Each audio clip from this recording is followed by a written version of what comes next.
Everyone, and welcome to the Geomologist Presents. Today, we are continuing our Against the Slave Lords Greyhawk campaign. Currently, and finally, we are in slave pits of the Undercity. So I will introduce the players and they will give us a summary, or one of them will, and we'll go from there. Just to let you guys know, we're using the first edition AD&D as best we can. Sometimes there are rulings and sometimes there are a few house rules thrown in. And I know I had a handout, but you could see, maybe we don't need it. You can see Jeff D's awesome cover of Slave Pits of the Undercity, with some iconic pre-gen characters fighting some sort of insectoid creature that the player characters have not encountered yet. And now I will have the players introduce themselves. I'll go from left to right on my screen. First, we have J-Ro. All right, I'm first this morning. Yeah. Are you always last? Yeah, I'm Tim J-Ro. I'm playing Zorik. He's a half orc, half cleric fighter, fourth level cleric, and now just recently sixth level fighter. So I'm basically a battle medic. So I'm ready to get in and mix it up. All right. Next on my screen, we have Snake. Good morning, everybody. I play Veer. He is a half-elf fighter, sixth level. Recently, he got himself some magical plate armor, so his AC has improved, and he has exceptional strength. Nice. And here next, I see Bronson, or Woolsey, sorry. Hello, everybody. This is Tim Woolsey. I am running Bronson, now 7th level cleric, just leveled up to 7th level. So looking forward to having a 4th level spell. I do have my faithful companion Shepherd back on the ship, and looking forward to playing. All right. Next on my screen, we have Greyhawk. Hello, everyone. This is Greyhawk. Once more, I'm playing Riordan, the 6th level human fighter. Okay. And last but certainly not least, we have Streamrolla. Hello, I'm Streamrolla, and I play Arlindia and Nixara. Her faithful little pseudo dragon over there. And she is an elf that is a fighter magic user, level 5 on both. And she's very excited to get going. All right. So who wants to summarize what happened last time as I switch screens?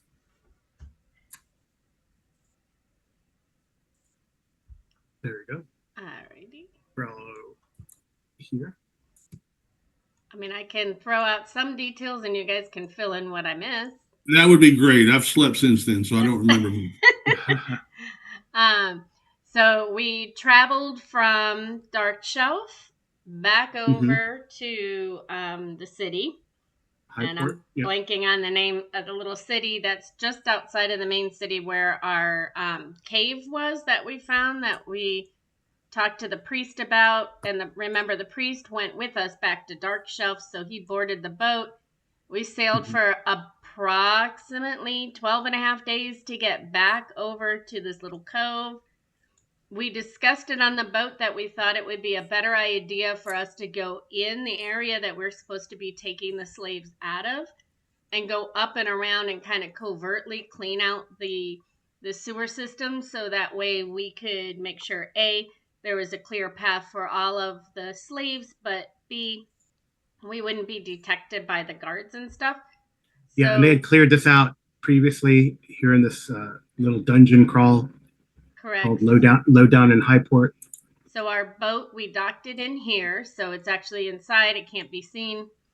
And we came up through the caves, and we came out in this area here. And we had Cousin Tharvar. I turned him invisible.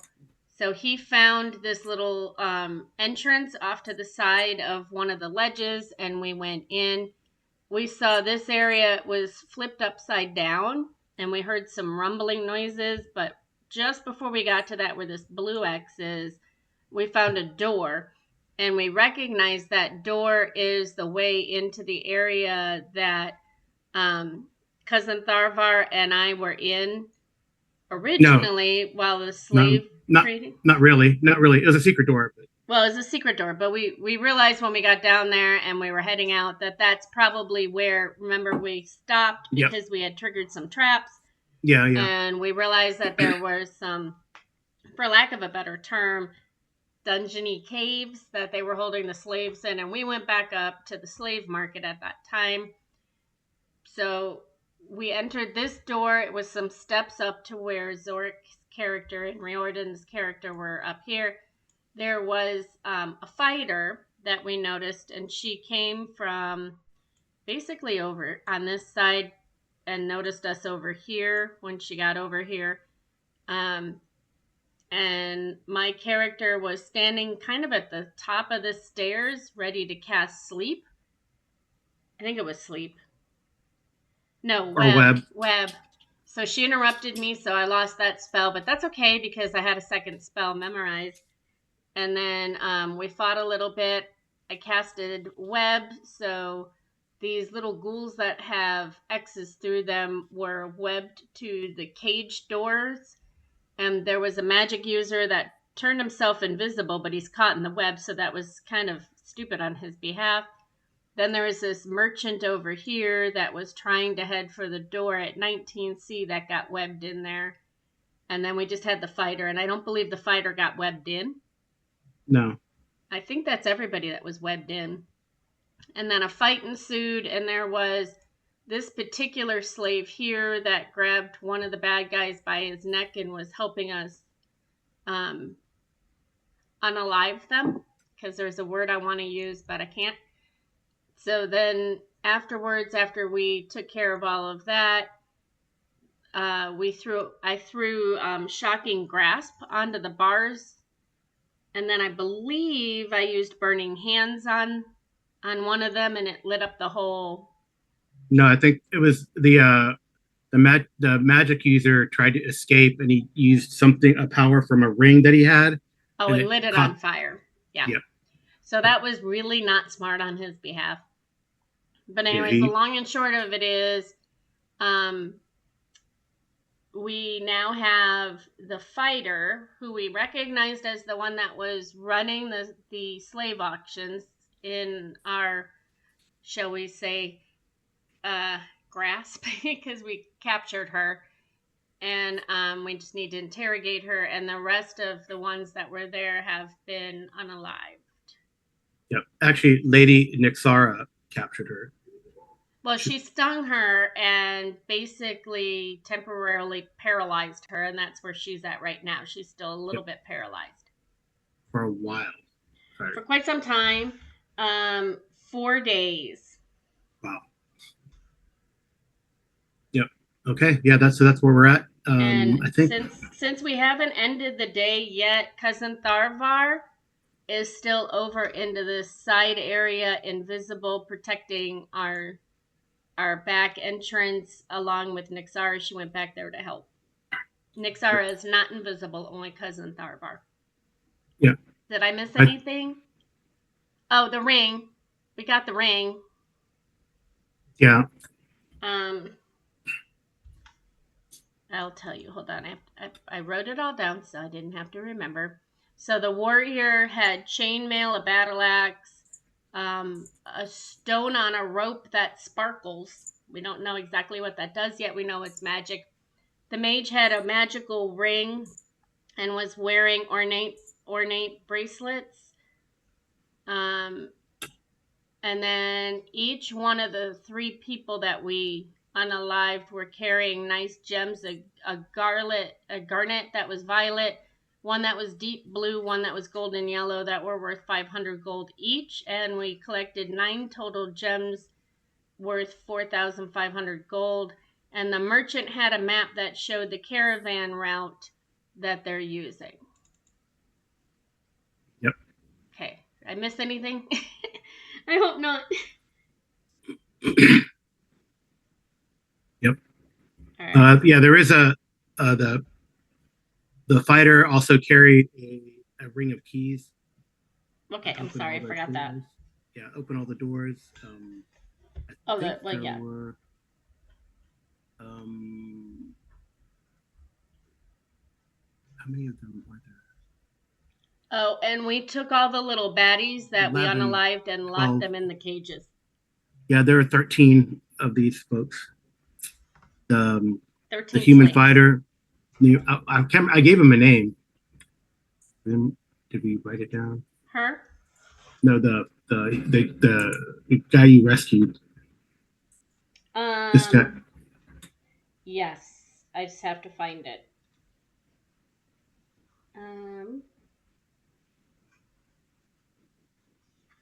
You can keep going. I'll get the name. Yeah, I'm trying to see if I remember.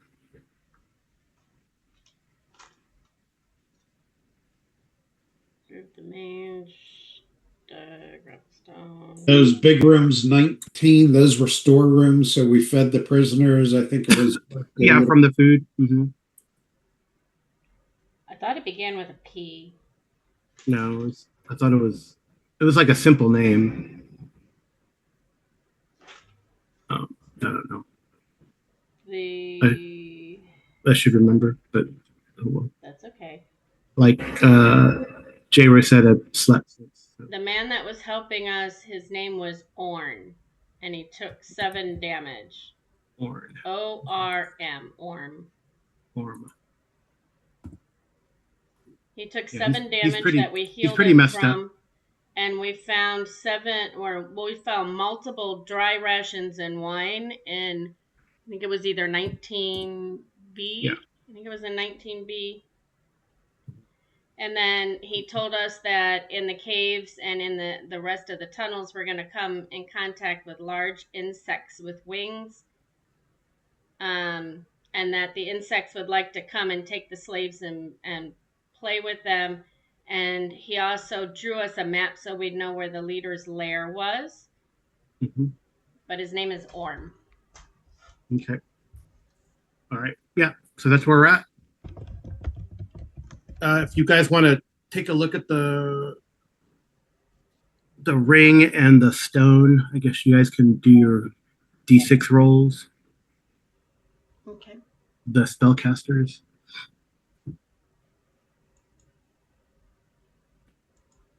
And the bracelets, yeah.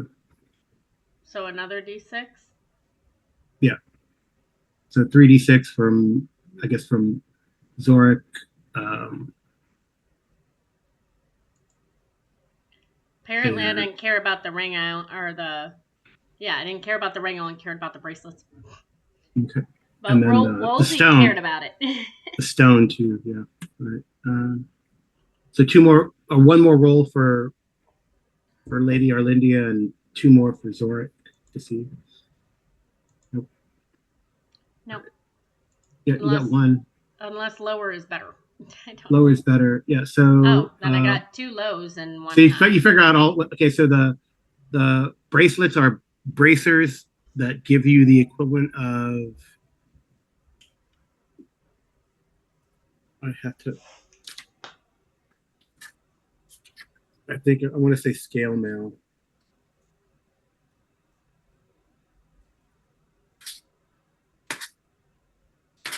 I'm pretty sure that's right.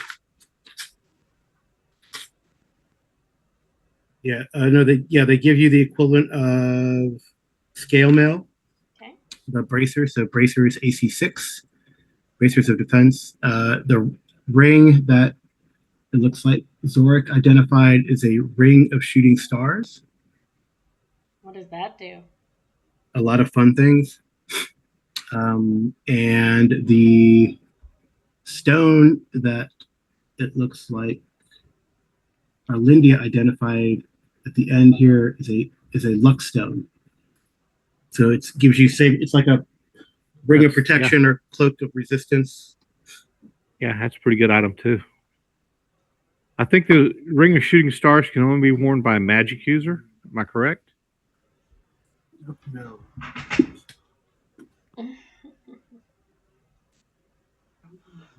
It sounds right, but the rings are weird things. No. No, it just that right. Anyone can wear it. Okay.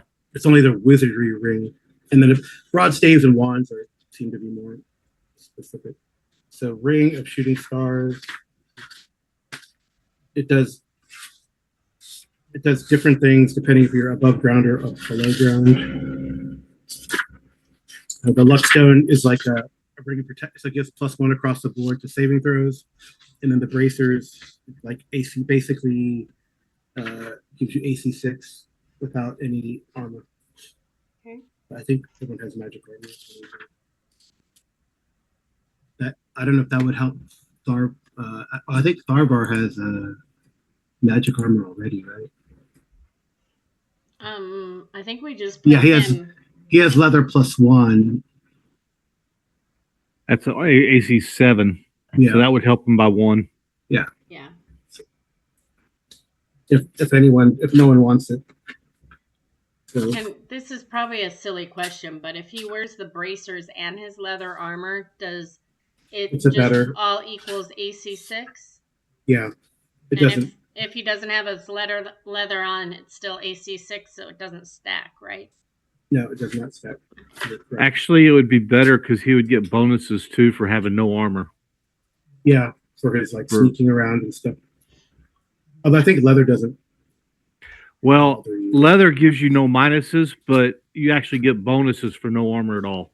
Oh, okay. I'm fine with him having the bracers. So where does the leather, you fold it up and stick it in your bag of holding, but you don't. Yeah. I guess. And she had the woman had a battle axe and chain armor, but they're not magical. So I don't know if anyone. Right. Need to add these. Ring of shooting stars. It has 2 modes when it's in dark. So during night hours, you can do dancing lights, light, a ball lightning, and shooting stars. Thinking everything is once per day. And then indoors or underground, fairy fire twice per day and spark shower once per day. You get a spark shower? What? That's what he did. Spark shower once per day. So it's like more or less like burning hands, but electricity. Okay. And fairy fire. Well, it says spark shower. So I don't know if that's. It's just that sizzling purple sparks which fan out. That's what he did. Okay. And it 2d8. It does 2d4 to everyone, and then if they're wearing metallic armor, it's 4d4. So okay. It takes a while for casting time is 5 segments, so it takes some time to cast. All right. And the ball lightning is like a bunch of lightning bolts shoot out.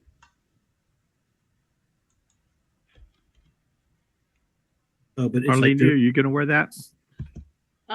The ring, if you want Yes. me to. I don't care. I'm just somebody needs to be wearing Somebody it. needs to wear it. Yeah. She'll put it on. Somebody needs to. Okay. So then there's so Tharbar gets the bracers, right? Yes. How do we do and this? and who wants the luck stone? Who has the worst armor out of all of us? Well, it's saving throws. The saving throws also. My saving throws are not bad. Oh, I'll put my hat in the ring for it. Go for it.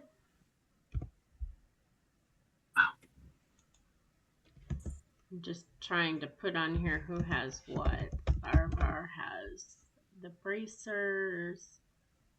Anyone else? What about Veer or Gordon? Luckstone? Anyone? Or you guys good? My saving throws are between 11 and 14, but nope, I'm good. He can have it. Yeah, I'll defer. Anybody who needs it more can take it. So who are we giving the luck stone to? J-Ro, I believe. J-Ro. Luckstone. Mm-hmm. Is it in the DMG? I don't know where it's at because I believe it is in the DMG. I think it's over like by the Yeah, it's in the DMG. like by the ion stones. Page 154. Okay. Stone of Good Luck? yeah. Yep. Okay. I make it a habit not to get my DMG out for when I'm just playing. Oh, and in addition, the Luckstone gives possessor a +1 to 10% rolls for determination of magic items. So that's good. So I'll have to increase, we'll have to roll a D10 when we're doing treasure, and you'll get an extra percentage for potentially finding magic items. Cool. So that gives you +1 on all saving throws. Okay. All right. I put it on her inventory, but I'll probably have to ask you when I go to roll it what I'm supposed to do with it. So yeah, you just use it. You don't need to roll anything. You just say what you want to use, and I'll remind you what you can use. And you said it's spark shower once a day inside, or dancing lights or shooting stars outside at night. Yeah. And then you said something about fairy fire. Ball lightning also. Yeah. Call lightning outside? Ball, like it shoots out 1 to 4. You can shoot out 1 to 4 little balls of lightning, like a fireball, but lightning. Okay. At night? Yes. Outdoors at night.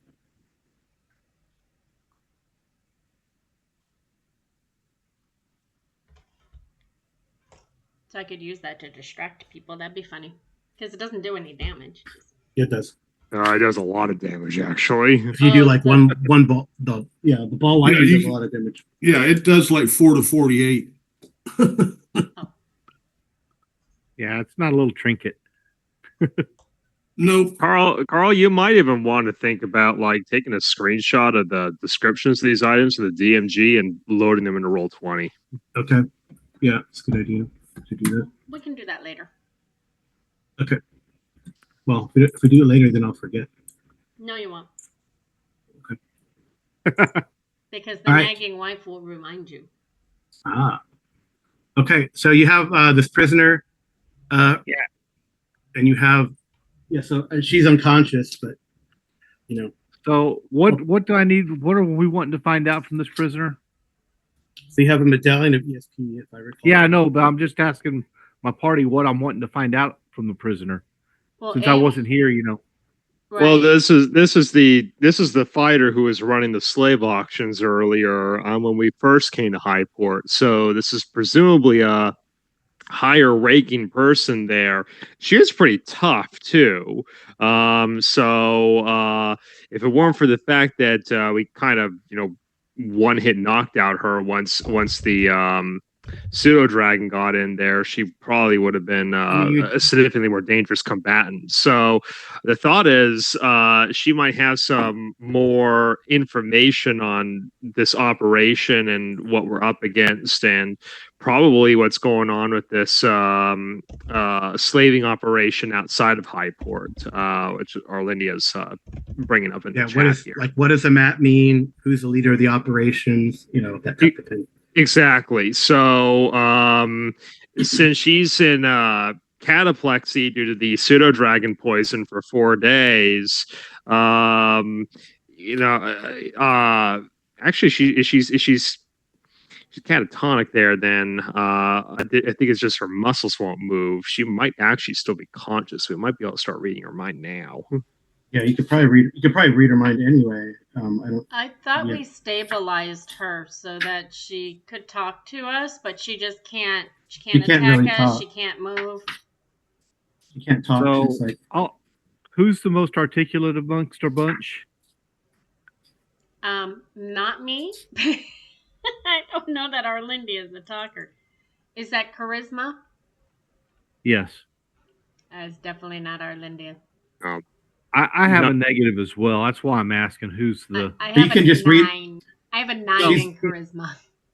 I mean, she's effectively paralyzed, so she can't. Okay. Yeah, Okay. I mean, of us, I think that I still have the highest charisma, but it's only 12. I don't have a bonus. Yeah, Okay. I think you still have the I'll highest. let you ask the questions, and I'll just start reading the mind and get the answers. How's that sound?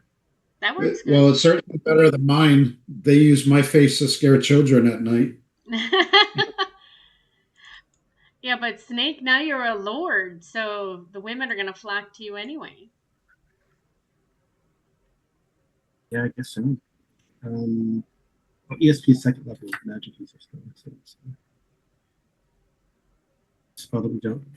The other person to talk to in here is going to be Orm the slave here, who was trying to strangle the orcs through his cage bars. Yeah. Because we still need to actually clear out the rest of this compound. We know that there's some kind of ant people creatures in those tunnels there who are allied to the slavers. And so presumably that goes down through where Tharvar is currently standing. Those orange lines that I drew on the map previously is where I dropped a bag of marbles to create a little obstacle there. Okay. Okay. In that case, I can find out exactly what kind of insects they are too, and how many there are. Can I not? I'll start with that. Yeah. While you're doing that, do we want to have Cousin Tharvar take his leather armor off and give it to Orm, since he's going to wear the ring of protection? Yeah, he'll wear the bracers. Yeah, Orm will take that. That's great. He grabs I think he grabs a battle axe from that warrior if no one takes it.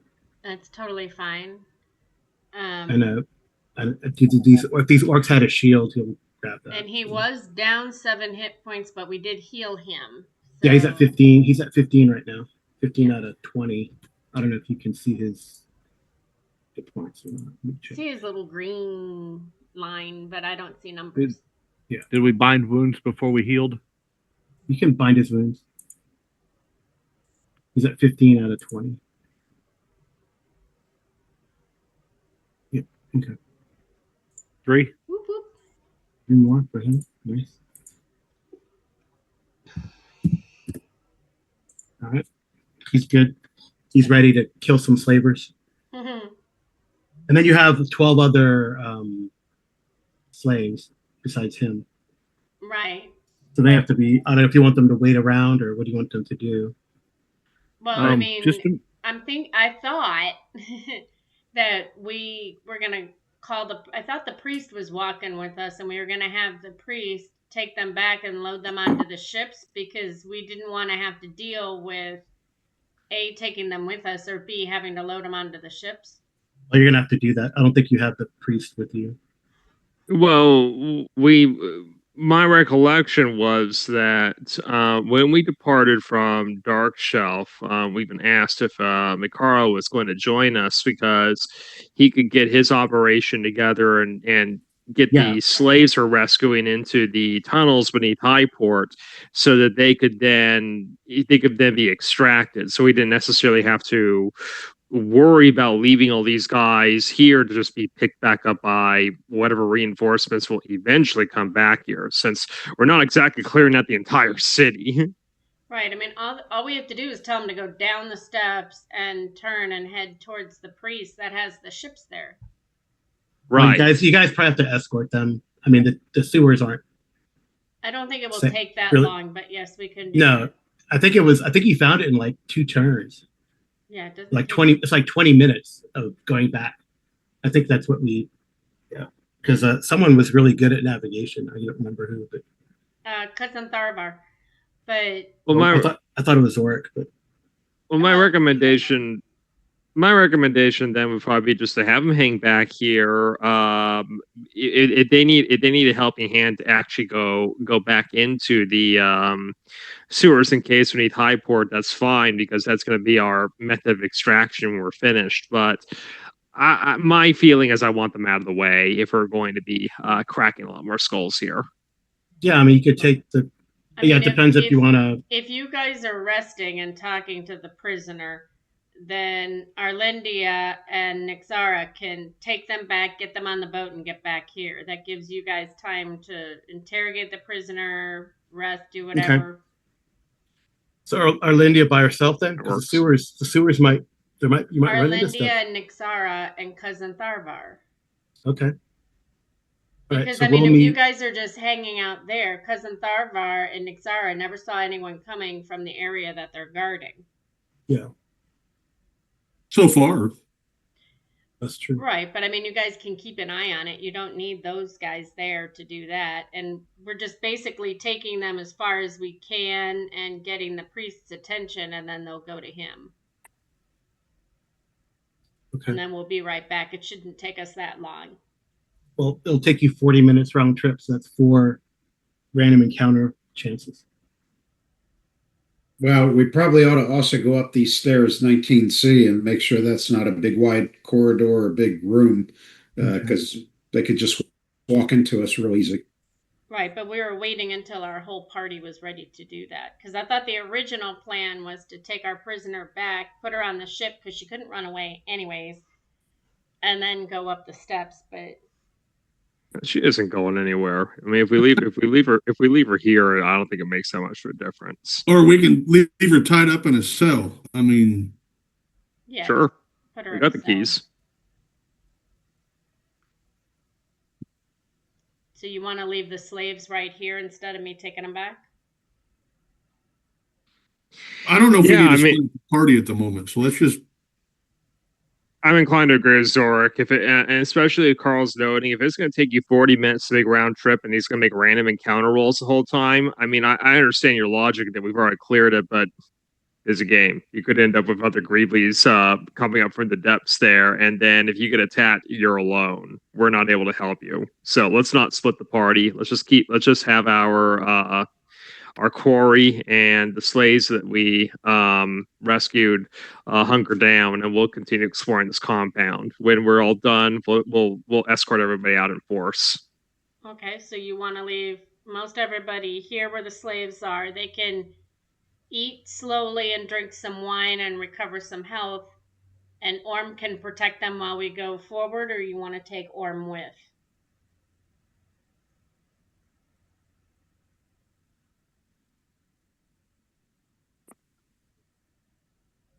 He knows where he's going, right?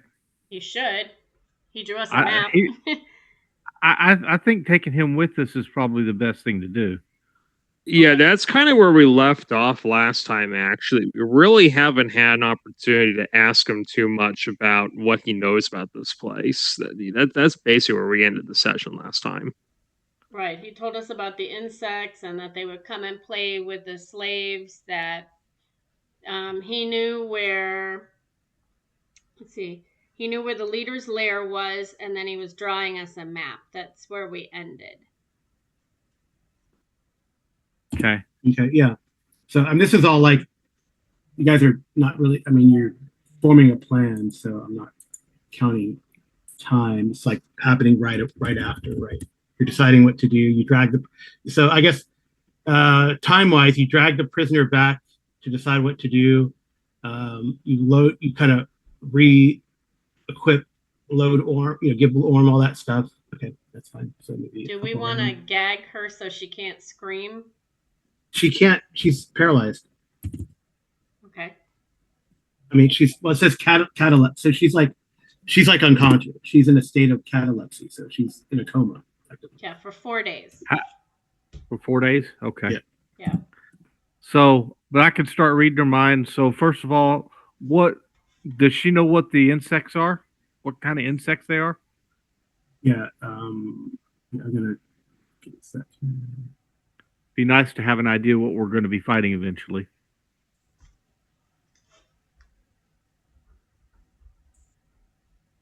I need to dig up the ESP spell.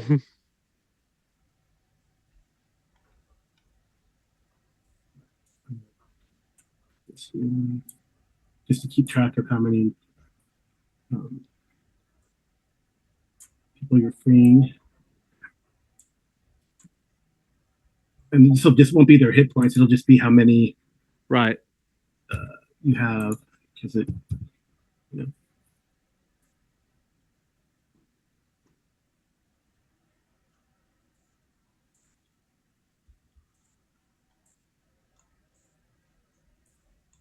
Right. You can see Orm's hit points, right? 18 out of 20. Yeah. Okay. All right. Yeah. So these guys are. Let's see here. Okay. So you have 12 of them. So they are taking up space, So. All right. So who wants to go? Who wants to go? So we'll do the. I'll give everyone like an action. So Tim, you're going to try to read her mind. Yeah. Okay. All right. Her name is. You get her name. You get surface thoughts. The first round here. Her name is Varlene Fangford. Arlene. Varlene Fangford. Arlene with B. V.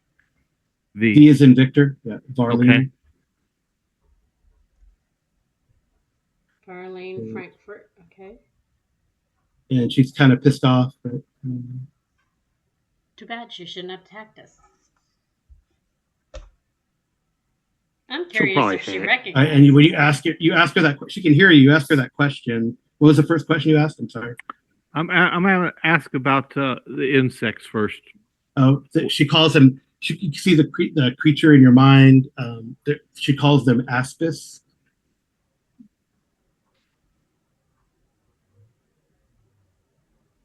Do I have any idea what those are? I don't think. And I will ask the other people what they are. I'll relay that if there's anybody around me. Does anyone have underground? Well, Orm would know what they look like because they would pick off the prisoners and take them out to play. True. But we'll get to whoever's going to question Orm, we'll get to that next. So, right. They're called aspis. I guess they know that they have. She also knows that they have like a complex through these tunnels, and there's some sort of queen that they actually call a cow. And it's usually the drones that are, the ones that fight, and they seem to be able to claw with their attacks or fight with two weapons. So they're pretty quick. Chitinous armor. So sometimes they feed prisoners to them. Feed or at least prisoners? Feed slaves to them. All right. Are they large? They're like 6 feet long, appear like to be giant weevils, multifaceted eyes, long proboscis. They drink blood apparently as well, according to her.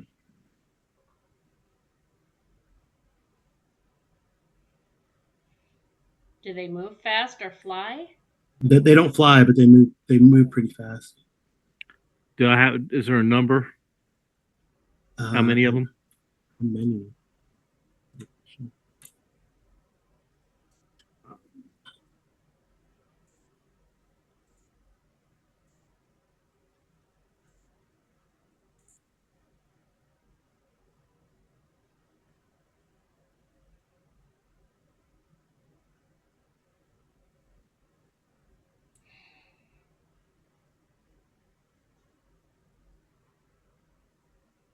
So usually there's like 3, it seems, that work with the group, but then she doesn't really know in the tunnels like how many there might be. And they also like breed ants. She knows that they breed ants. Ants like so I guess, themselves? What's that? Ants no, like themselves? like giant. They breed giant ants, or they use them as cattle. Okay. So they have there's ants in their complex. There's ants as well. Presumably, the giant ants carve out these tunnels. Then, yeah. But if they do that, and they can I guess that, I wonder as if you dig that for us. as you dig a little further, I mean, she probably thinks there's probably like a dozen of the drones, maybe. And Okay. she's seen three to four in the, interacting with the slavers.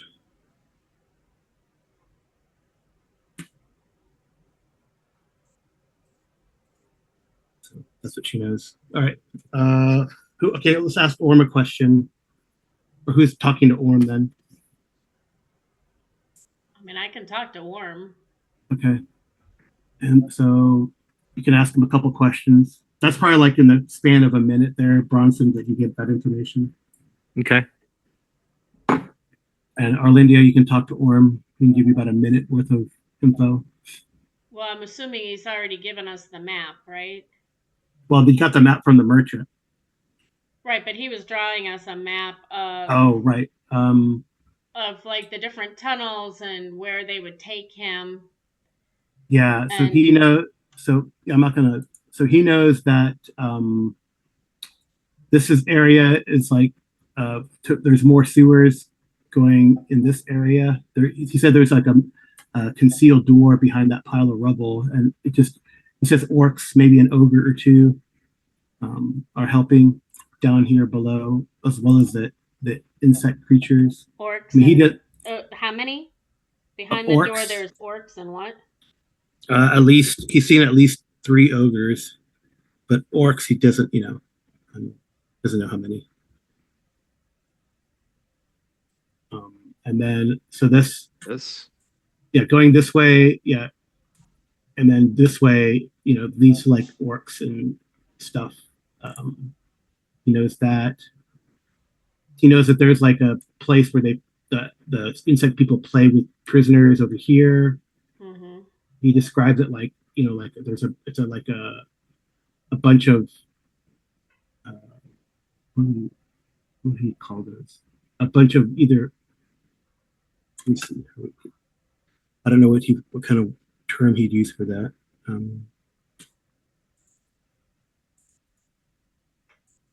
So basically, going straight from where the cages are, or did they take? Yeah, he says up the stairs and over here. So there's like 19. This area. Yeah, there's a bunch of. He says there's definitely some of those insect creatures in there, and there's a bunch of cages in the floor, and basically they push prisoners in there sometimes, and so. Is that also how they take them up to be auctioned off? No, he doesn't. They're not. He says, I don't think I've never seen. I think they were going to move us somewhere else. Okay.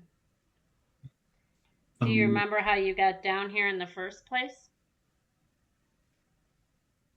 He says he was. They raided our village, and I was knocked unconscious, and I woke up on chained on the ship.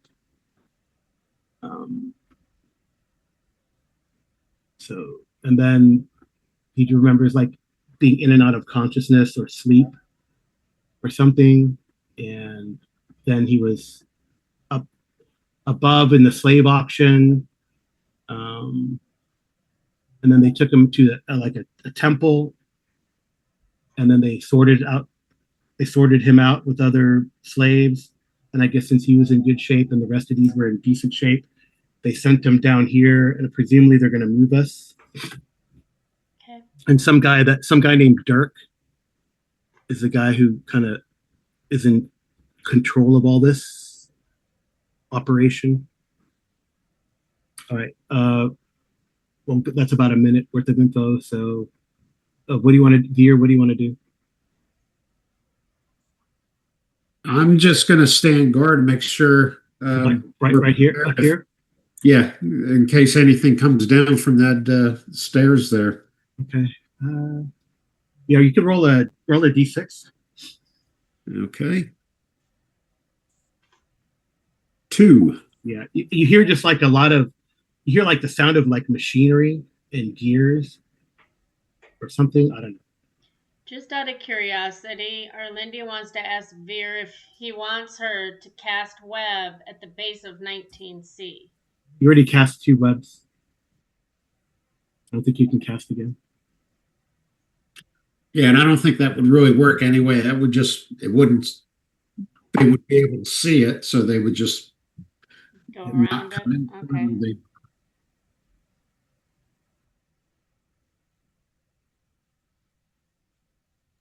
But yeah, even though I hear that noise, I'm not going to go any further up that stairs. I'm just making sure we don't get surprised by anybody coming in. Mm-hmm. Okay.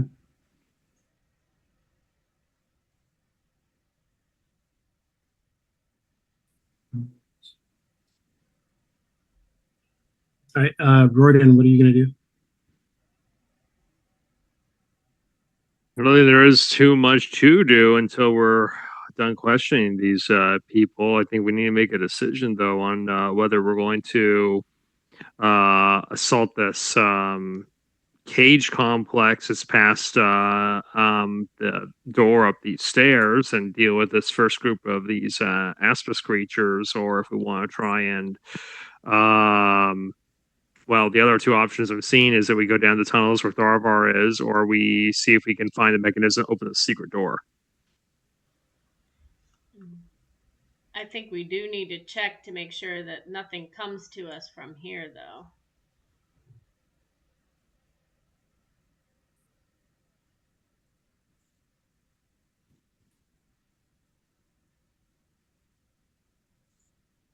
But yeah, until we're finished our little interrogation and our questioning of Orm, I think I'm trying to stay put. There's really nothing else to do right now. You going to move where you're at, or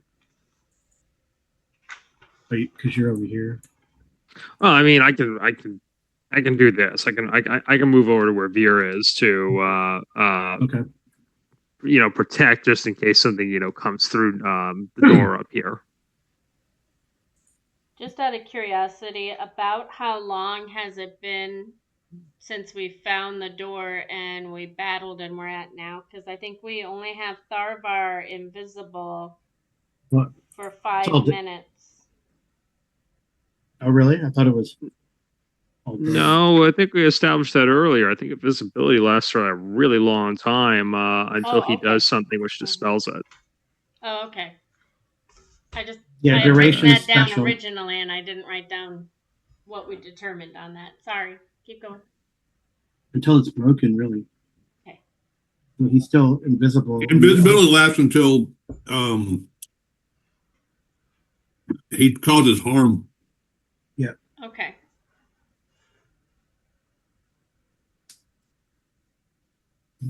I mean, yeah. So you see him like take off his armor. He goes, "Ooh, I'm topless," and then he puts on. Yeah, I mean, you can dispel it, right. But it's only broken if he causes harm. What are you gonna have Zorik? What are you gonna have Zorik do? And I guess, are you guys back in? Oops. Are you guys like in here then, interrogating or questioning this woman? Did we go into room 19B and? Yeah. Right. The 19Bs, one was storing food and the other wine. Yeah. So these guys are probably like sitting in here and eating and chilling. Honestly. Is that your big token for the slaves? Yeah. So Zorik, what are you up to? Well, like I said, if I can help guard the 19C if we need to. Okay, you can move over there.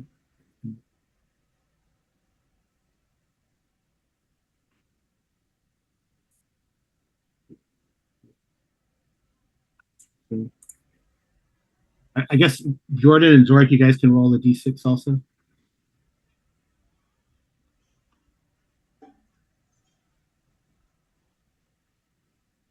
We need to do what? Roll a d6. All right, Gordon, you think you see some like shadowy movement up there around the corner? Okay.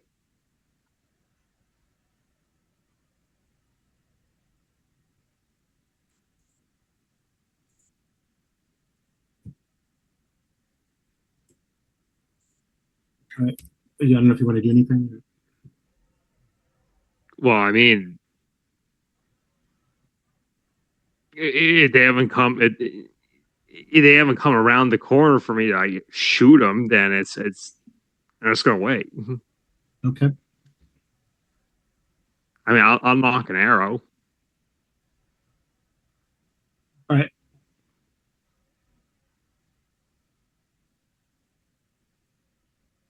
All right. Bronson, what other questions you have for? Okay. Did I hear something about a mechanism for trapdoor? Is it what was going on there? Oh yeah, there's like a there's this like area where there's pits and there's cages the cages are in like the pit. If that it's hard to, I don't know if that's, and then there's someone or the insect creatures like play with the prisoners and push them in and then close the pit and try to taunt them to get out and stuff like that. A series of cages. And that leads me to believe that these insects are quite intelligent. That's something I need to talk to Orm about. Like if they use language of any kind. Okay. Well, not that he knows. They must communicate with each other. We just know how.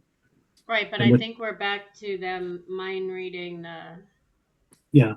So I'll save that for my time. All right. So Bronson, what do you want to probe? Yeah, I guess any traps that we need to know about in here, I guess would be the next thing I need to know about. Any traps? Well, like this is sort of an alarm type of trap here to let the orcs know that there's someone there or someone coming. You kind of the traps. Yeah, I guess. Actually, you probably don't need to explain all the traps to me. Just whenever I come across one, that way I'd be prepared ahead of time. Say, hey, there's a trap up here, because I'd be able to say. All right. Well, I'll just describe like the pit, the slave pit area where there's a bunch of trap doors and stuff. It's a large room. You kind of see it in her head.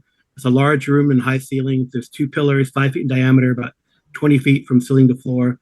In the middle of the room, there's a grid of 10 square trap doors from the floor of the entire room, and they're all hanging open, forming a grid of 6-inch wide beams between them. 15 feet below, there are many empty slave pits, and they're 10 feet square and separated from each other only by iron bars. So, like they could throw people in there and I don't know, mess with them. I don't see. And that's over here. And then there's also over here. I don't know what you're talking about. Like over here. It's over here. I don't see you pinging anywhere, so I don't know. Oh yeah, yeah. It's in the fog of war. It's in past this 19C. Okay, it's over in this area. And then there is like a control room. You see like a control room, yeah, there's a control room there too that has a bunch of different like.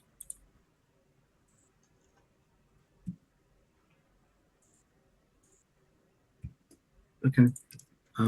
That's the only trap. So when they go play with these slaves, do they then eat them at the end, or do they take the slaves back and? It depends if they survive or not, I guess. There's also a set of stairs that go down past the door, and she remembers to jump over one of the stairs. And they go down into like a circular chamber with a bunch of they go to a circular chamber with there's a man there. You get his name is Dirk, but she doesn't think that's his real name. A bunch of orcs and 5 giant weasels. Okay. And is this like a secret door type thing you're describing, or? No, it's like a door. It's like a door at the end of a hallway, and then she when you put trap, she tries to fight it but can't because there's no saving throw. and then you see like a set of stairs, and one of the flagstones is loose, And Okay. she knows to jump over it, and then that leads to this, area where Okay. orcs and weasels and. Just so you know, Carl, where you've been pointing at is all dark for us. Oh, good. Yeah. Yeah. Well, that's fine. That's okay. I would scribble on the map to try and make something of it. It said I can't in the fog of war with roll 20. I would think that whenever I come across it, I'll be able to realize, you realize what it is. Yeah. I guess if it's still me, then I'm gonna try to find out the leader's name, who she was working for. Well, the leader of the operation here is named Dirk. Dirk. So that was the guy you just described. Yeah. Okay.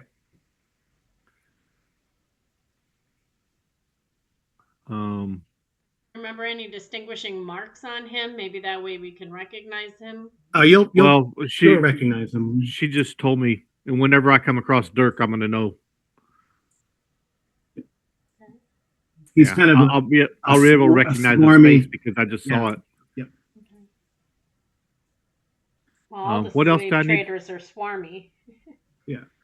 What else do I need to find out, guys? I would see if she knows why they're taking them outside the city on those roads. Like, what are they building something? Are they sacrificing them? Is there another temple there? Okay. I'll try to find that out. Thank you. That and maybe how many holding areas are there for prisoners? So as we rescue them, once we have them all back here, we know we now have them all to lead back. Okay. I'll work on finding that stuff out, Carl. Okay. Yep. So they take him south because it's away from her understanding, right? As maybe like a she's outside. She's kind of frustrated that she's still outside the circles, right? But from her and she wants to know more, but her understanding is that they take him down to this holding place like a stockade, and then they take him further south to a city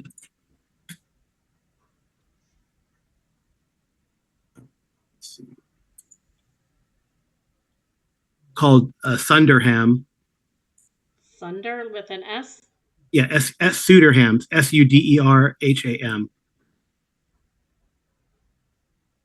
And then they so they take him to a city that's probably about I want to say 60 miles south, and then they get taken further. She knows that they're taken to this place, to the city. The Slaver Stockade is about 60 miles south.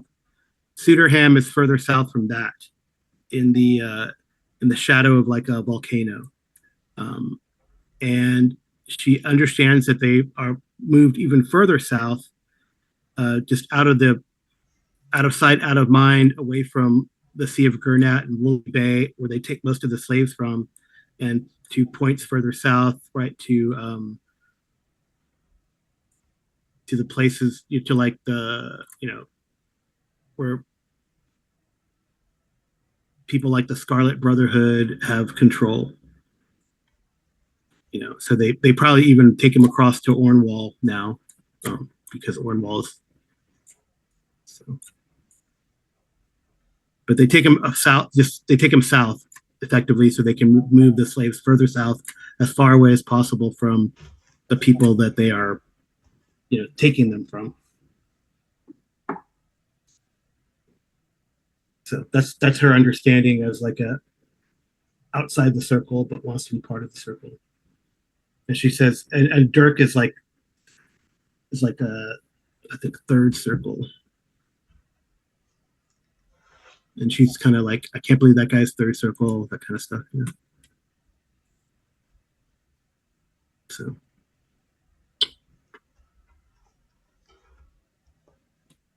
that's kind of what you get from her.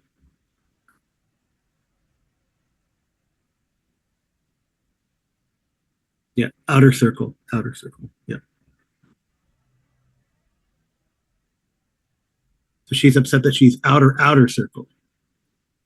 Oh, and then the temple is run by the temple above is run by a human cleric. Sorry, yeah, a half orc cleric named Pieta. So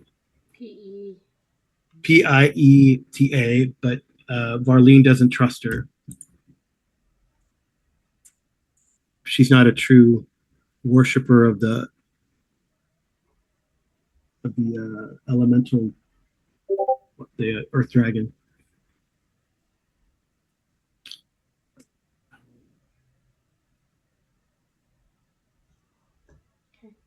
We got that name the first time we were in Highport. Isn't Pieta still a Grumash adherent? Yeah, I believe so. Yeah.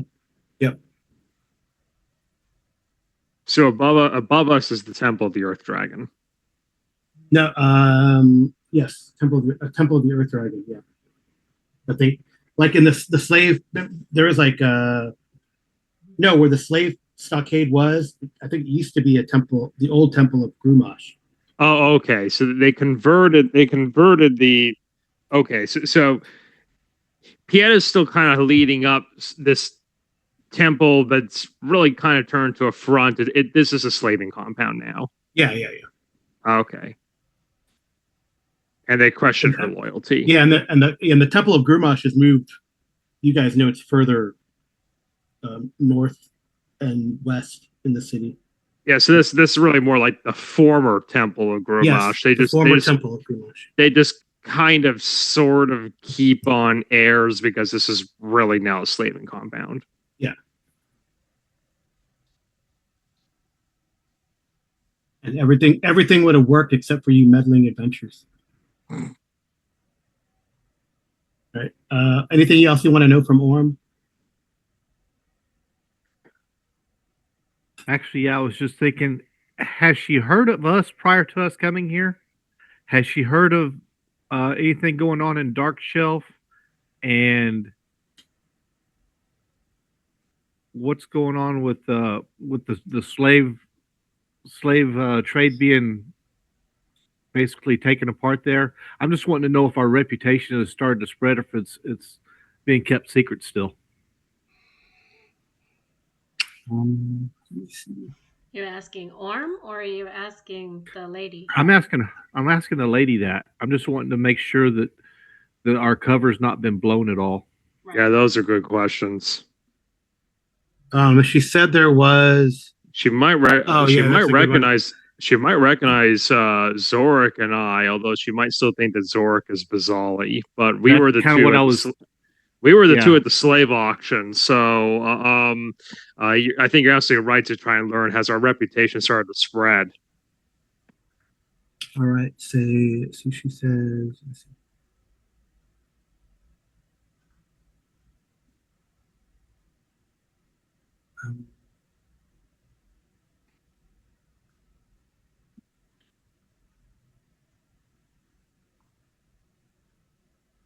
So she says that Keta South, she wanted a lookout. She wanted Dirk to keep a lookout for your ship because she did not think, because Keta did not think Bazali was really Bazali, but Dirk is sort of sat on it, and she, at the back of her mind, she thinks she just saw Bazali, but is not sure. You know, in the fight, I don't remember how. Was Zorik in her face at any point? I swung at her, so yeah. He goes, but somehow with that magic sword, right? No. Did you swing at it with the big? I have my magic longsword, but not with the two-handed. Okay.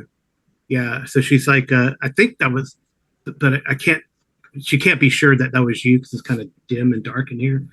But has Bazali turned? I don't think it was him, and I think Dirk says Dirk has told her that they had abandoned any expeditions to the Nesser Peninsula. It's too far. It's not worth it.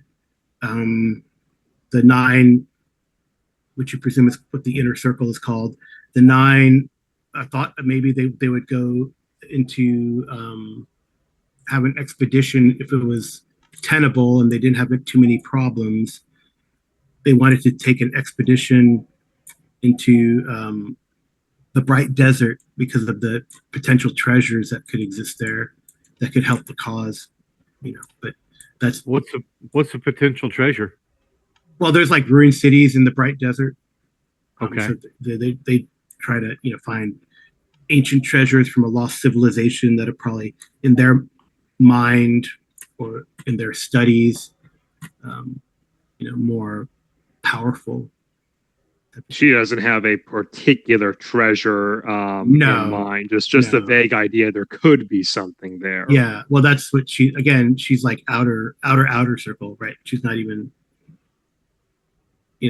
she's just like what she overheard. So take that with a grain of salt. She's. So it sounds like our cover's not been blown yet. Then. No, but they're concerned. Well, I think there was a plan to intercept Bazali and bring him in for interrogation, but it was scrapped. Or Dirk was supposed to do it, but hasn't for whatever reason. And he was ordered. He was ordered by someone named Keta, who's part of the circle. And where's this Keta at? Well, Keta moved further south. Okay. So and I guess if would she be in the? If Varlene is speculating, she probably gave orders to the stockade and then went to Suderham, onto Suderham. That's what Varlene would think, or thinks. Yeah. Okay. Any other questions? Anybody? Any more knowledge that we need to extract?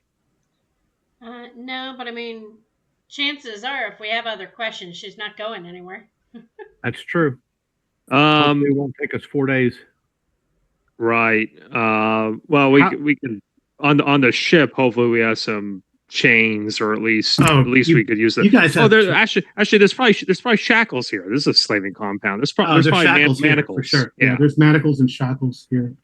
You wanted. Yeah, it's not in the store. One of the storerooms for sure. Yeah, because she seemed like a pretty strong fighter before. When the pseudo dragon poison wears off, let's make sure that she isn't going anywhere. Okay. I think my only other question I'd ask, and I don't even know if it's a question, Orm, it'd just be how you feel about it. Can we turn her to our side? Orm? You ask Orm that? No. He said, is there anything else we want to know as the players? I'm speaking to him as a player. Oh. Could we potentially turn her to our side?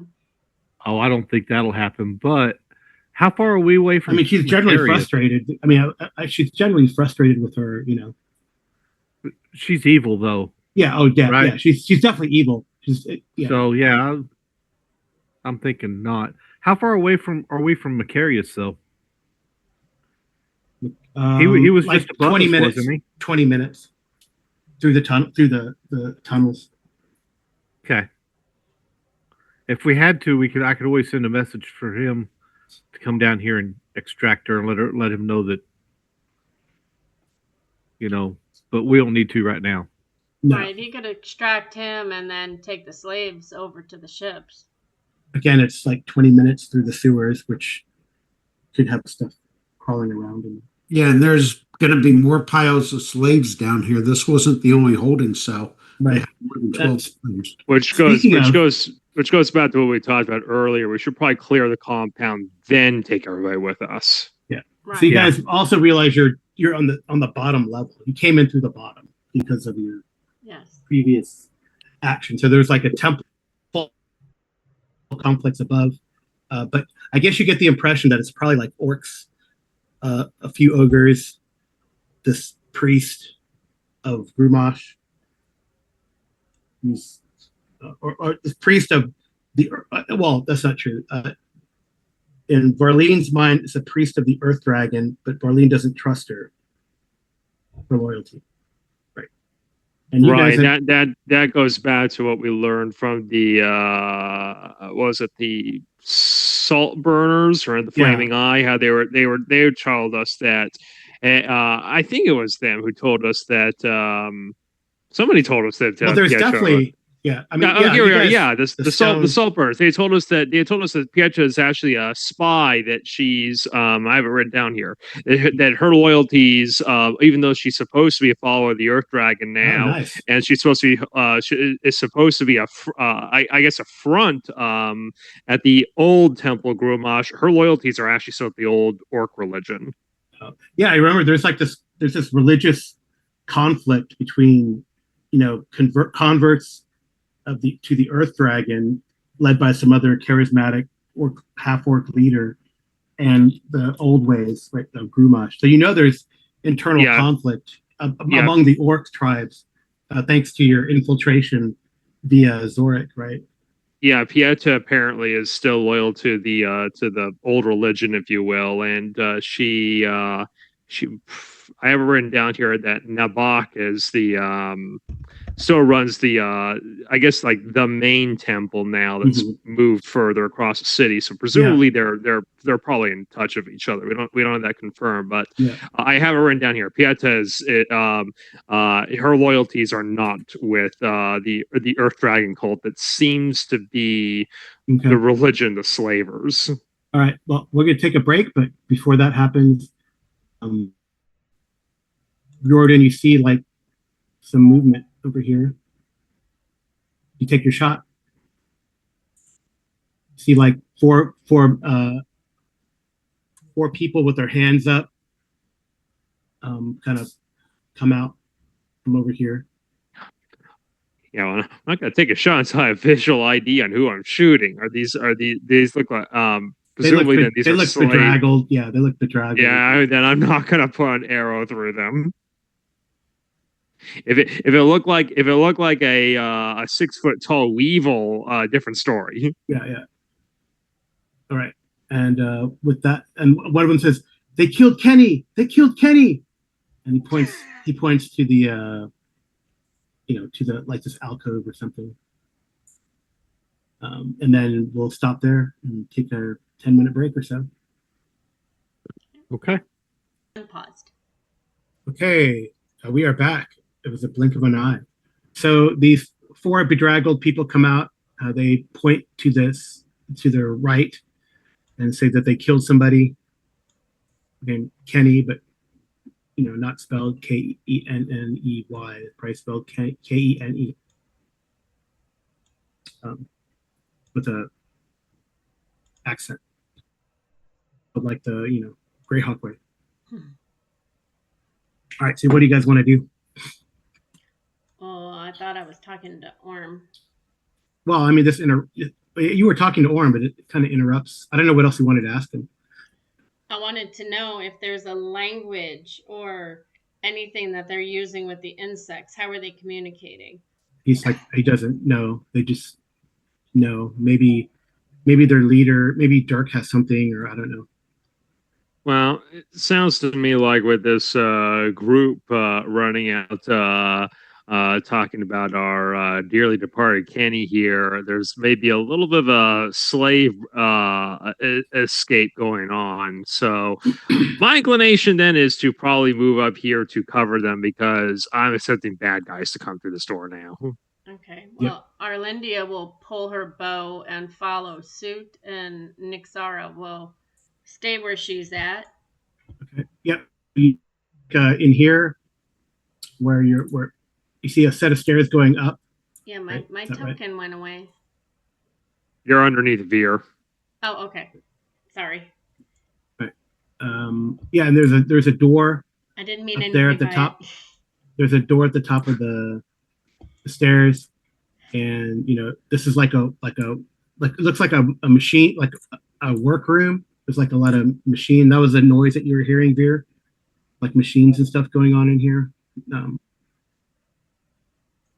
And then gears turning and a bunch of pulleys and levers and wires, I guess. Not like electric wires, but like.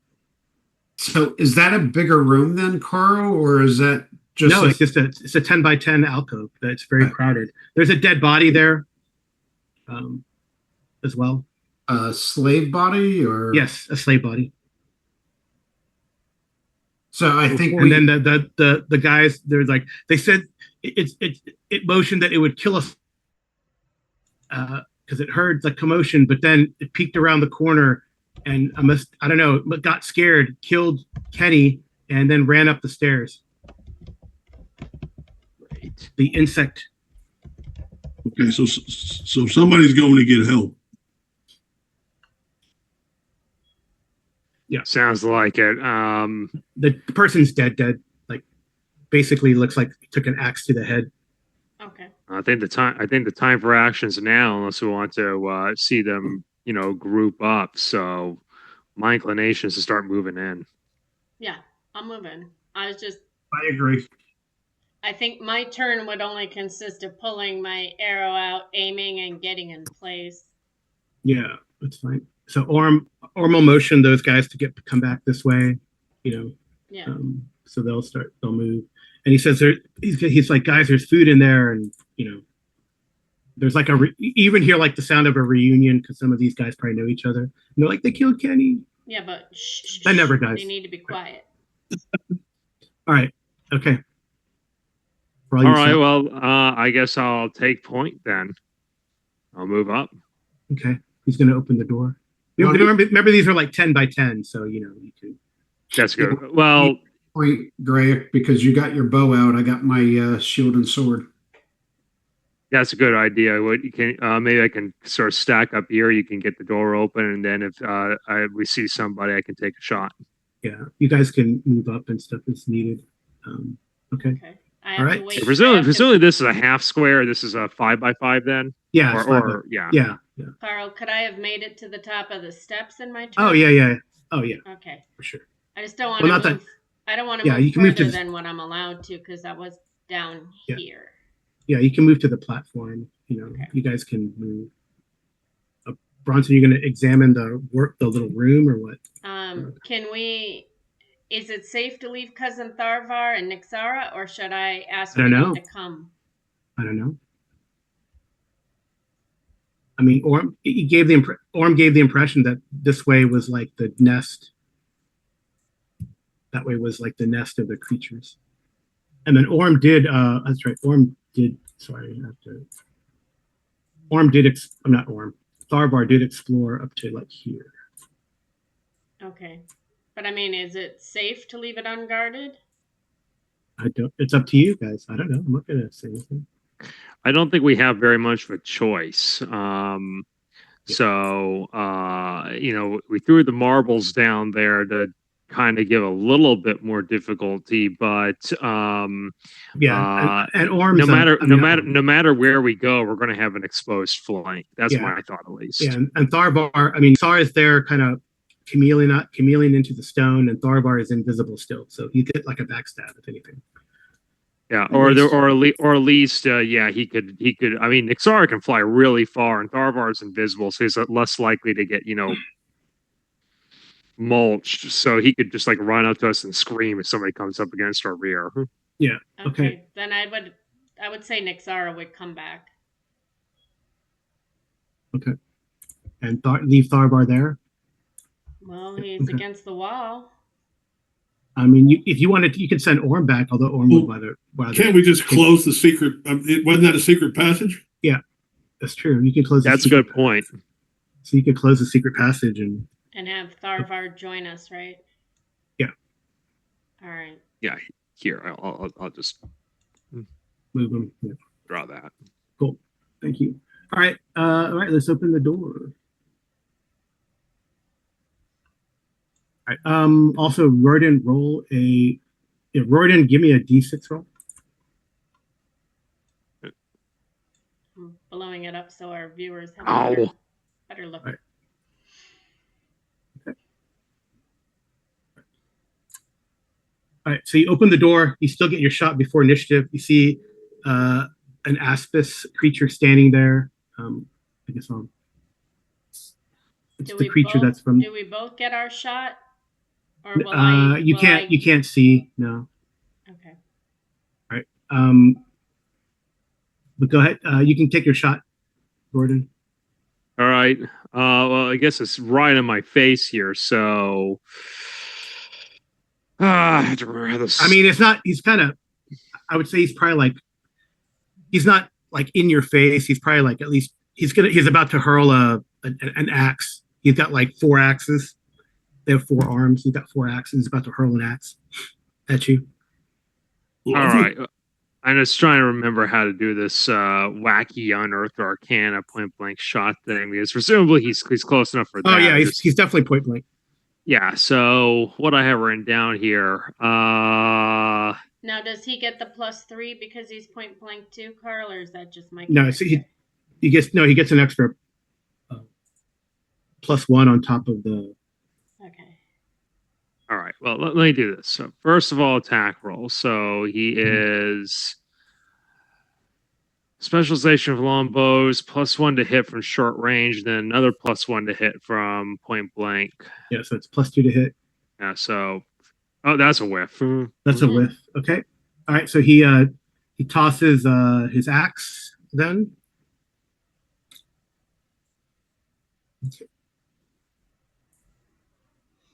Toss that at Greyhawk or me?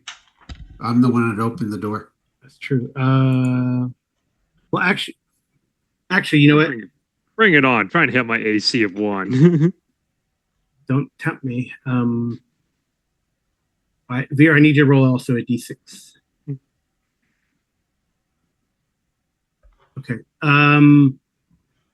Oh, Vera, you hear like, I don't.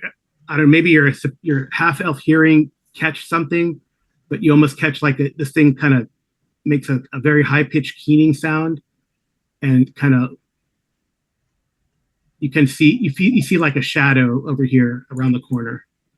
So you think there's another creature there ready to come around the corner. So, all right, and I'll let Hobbit. It's going to throw attacks. Would that give me the ability to yell out something to my companions? Yeah. You can. Rordan is still going to be surprised, but you already took a shot. And you said it's over here, Carl? Yeah, so like around the corner, basically. Okay. So if he comes towards Rordan, I'd see him. Yeah, you could take a shot at him. Okay. If he comes. These are 10-foot squares, so unless you can take a shot before he closes into melee. So I'm not going to penalize you. Okay. Right. So, but you see, so Veer, you kind of know that there's another one around the corner. All right, so I'm going to throw my axe because he was readied action. Mm-hmm. That's a big whiff on whoever it missed. It like the wooden part like hits your shield, Veer, and bounces on the ceiling and it reflects off the ceiling. Okay. Now we roll initiative. So I'll let Rordan roll to beat attempt to beat my 4. Nice. Hey. Okay. That's more like it. All right. So Rordan, so if Veer shouted out, that thing is not going to be able to surprise you. You guys want initiative.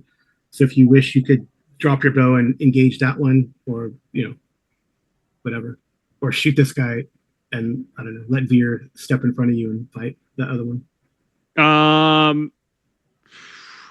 Probably better that I try and block this and prevent him from flanking. So I think I gotta try and engage this guy in melee.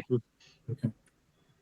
All right. So this opens up to. Let's do it. Let's go for the long sword and the dagger. Okay.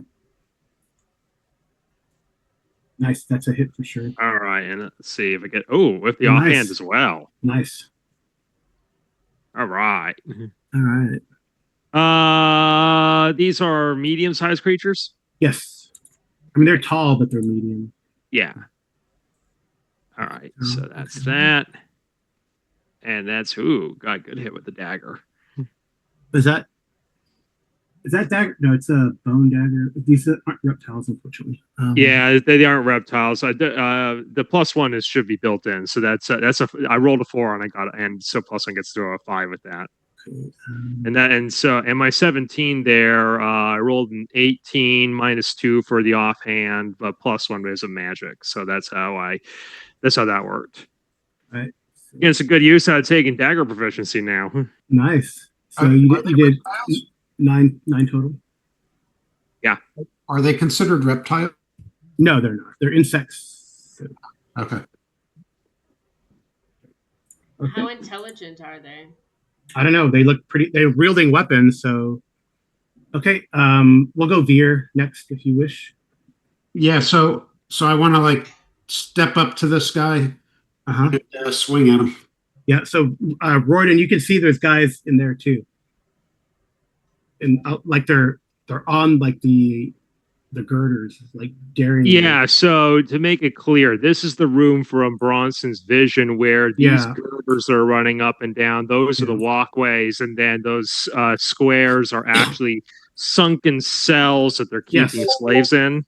I think they're empty right now, but yeah. Oh, okay. I think they're empty. I'll have to check. Nice of you. 14 damage. Only 14 damage. I still love that because of the exceptional strength, Veer just hits like a truck. Yeah. All right, so minus 14. All right. Okay. We'll just go in Arlindy if you want to move up. So you can, so Royden can point at the guys behind if you wanted to move up and shoot those guys, or, well, because those are the only targets not in melee. Well, I was thinking you said I could stand next to Veer and shoot, right? Well, except he's in melee now. Yeah. There's not enough room for me to stand next to him? You can definitely stand next to him, but you can't. He's in engage. So remember, it's that roll in AD&D is like 50-50 chance that you might hit him. Can I get into the room and move past him then with my movement? Well, you can stand there. So these thick lines are like 6-inch long beams. Right, but there's not one right here, which is what I was thinking. Yeah, you can move to there, and then you can take a shoot. I'm not in melee with Veer, correct? No. So I can take my shots at these two in here. Yep. Okay, because I want to move up and take my 2 shots. Yeah, there's some light in this room, and you can see that there's a corridor back here too. Okay. Okay. So you can take your 2 shots, yes. And I'm obviously in point blank range, so. Yes, you are. Which is what I wanted, because that gives me my +3. And then I get this, my 2 to hit, and then my D6. So that's the first one, 12 points. Okay. Yeah. And is he still up? Which one are you shooting? Yeah, they're both still going to be up. Okay, I was shooting at this one, but it doesn't really matter. Okay. They were both the same. I mean, if he's not down, I'd take my second shot at him, but I can only see the bar on one. Yeah, I'm putting the bar on the other, and you did 12. You see the 12. 12, right? 10, 12. Yeah.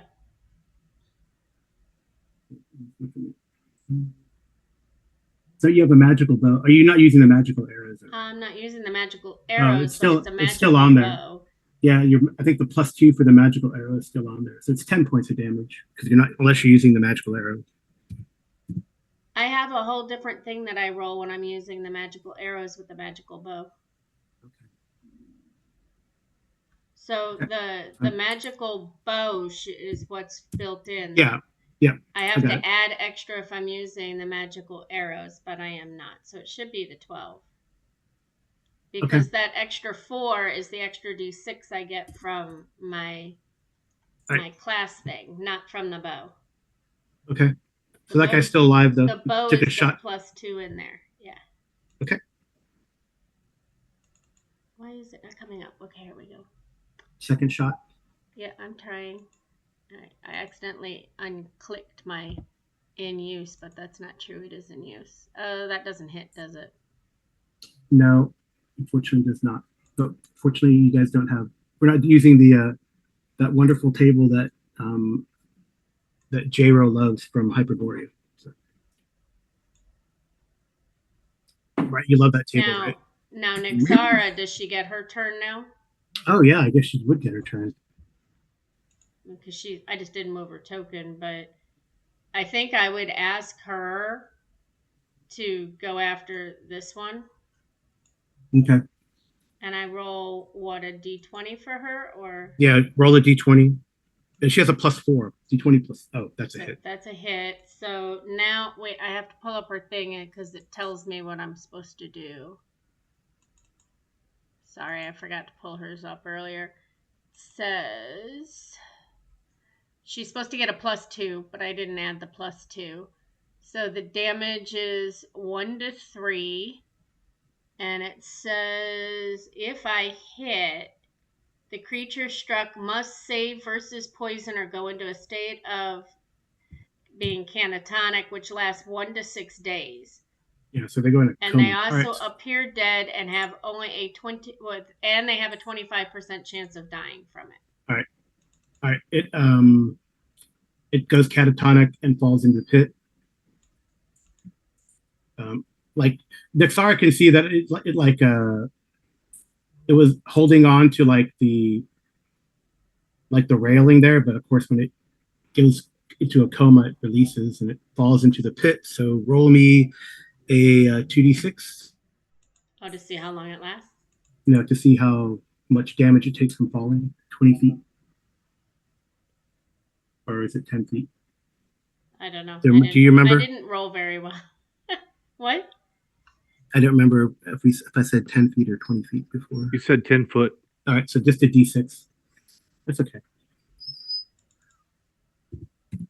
All right, it lands hard. It's here crunch, but it's still, it doesn't wake up because it's in a coma. Okay. Does it instantly die from the poison? No. Oh, what is the percentage chance of that? 25%.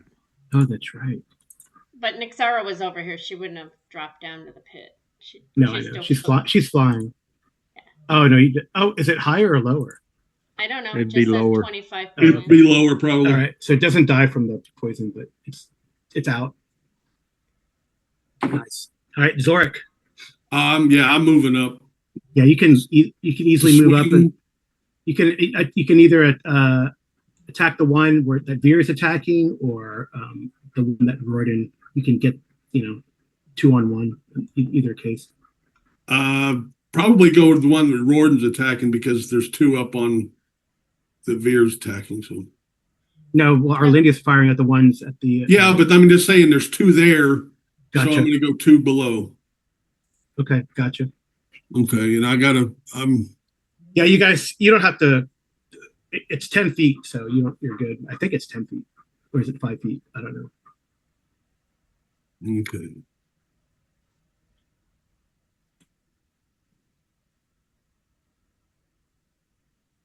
All right. So you're attacking the one to the south. Yeah. Okay.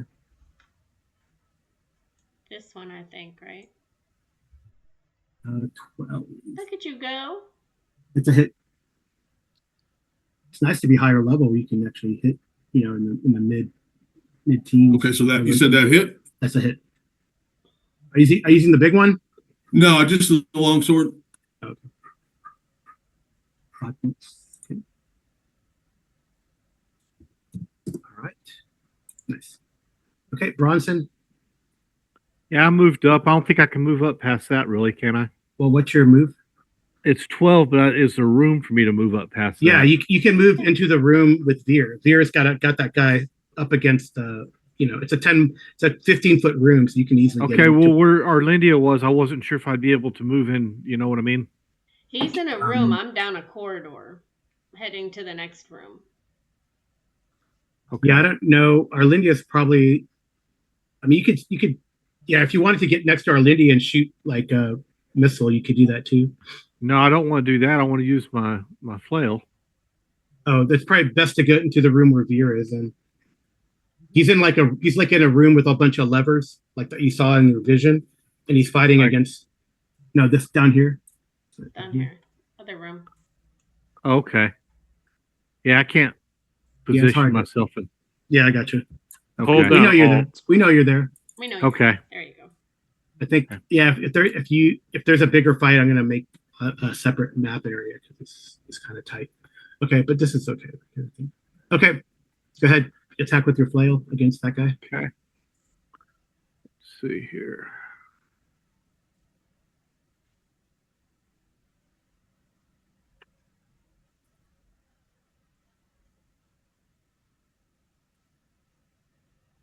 That is a miss, unfortunately. All right. What would you like Tharbar to do? Just hang back because he's still invisible, or? He's invisible, so which tunnel do you guys want him to kind of look at? Or do you want him to go up to those steps, Warden, and see if he can close the door or something? Let him go over here, and he can keep an eye on what, if anything, comes down this tunnel. He's invisible, so can get a backstab on him when they come up on us. Okay. I think this is another like storeroom. Okay.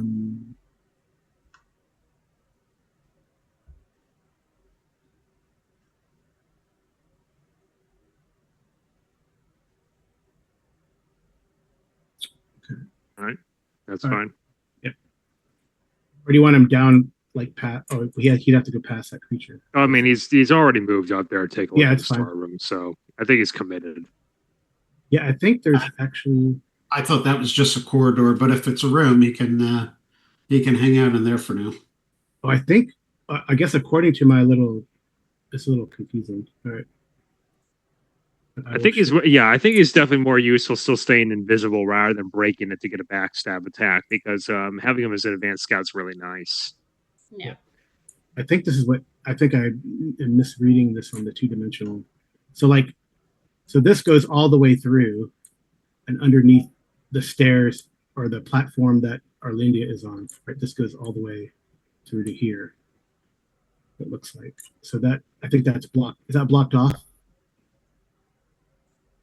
It looks blocked off. So maybe he can go like through here. Then he would. He can go through here, and no, he can go through here and then come around. It like loops around, just to clear out, make sure there's no one else down there. Okay. Okay. All right, that's fine. That's where all the machinery was. So I guess that makes more sense that they were spread out along here.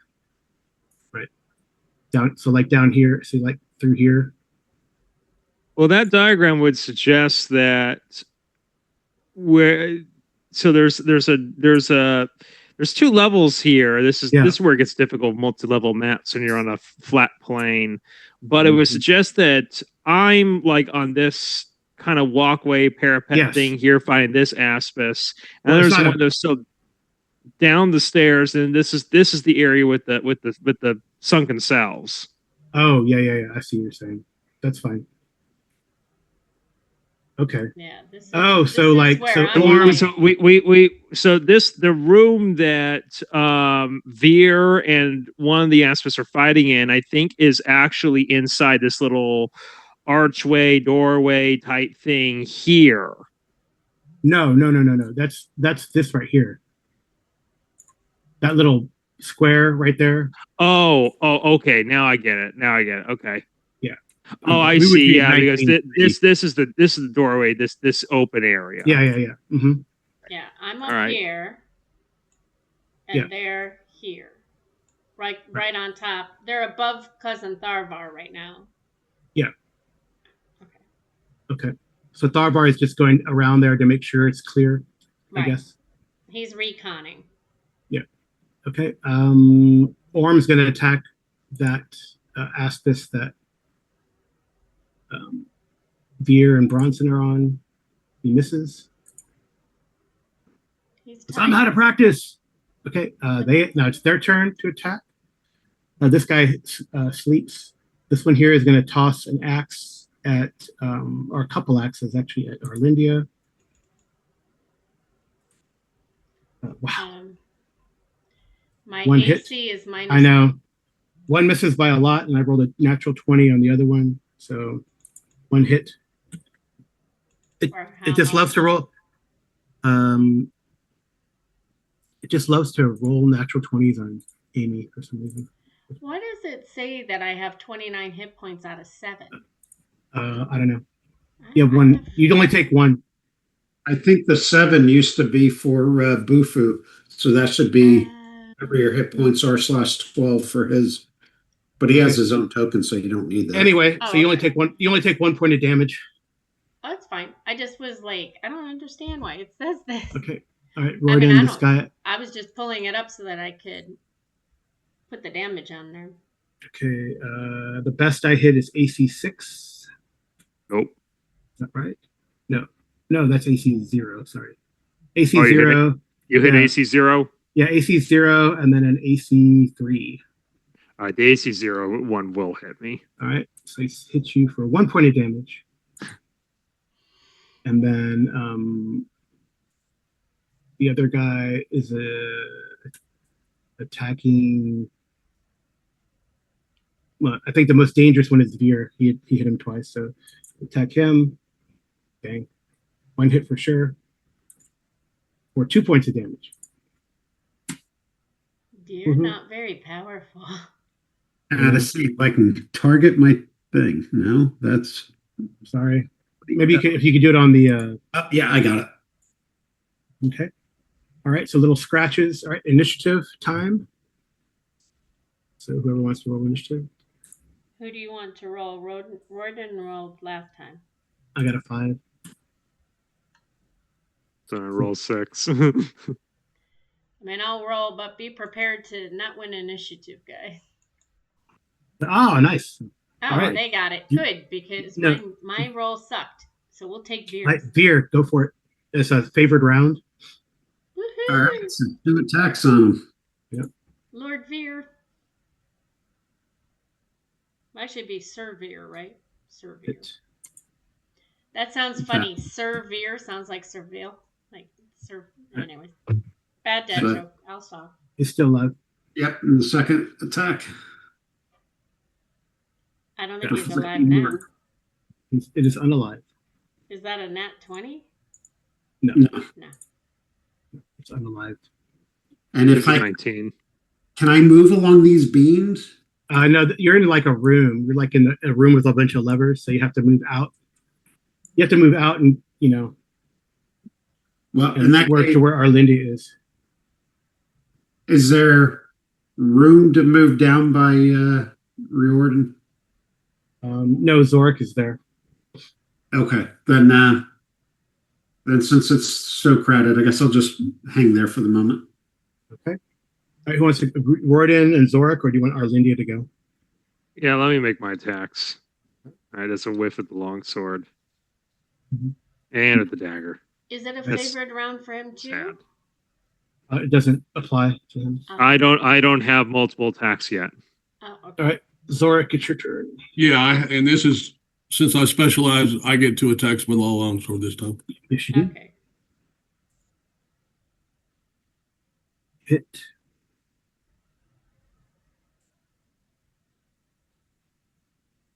Ouch. Wow. Nice.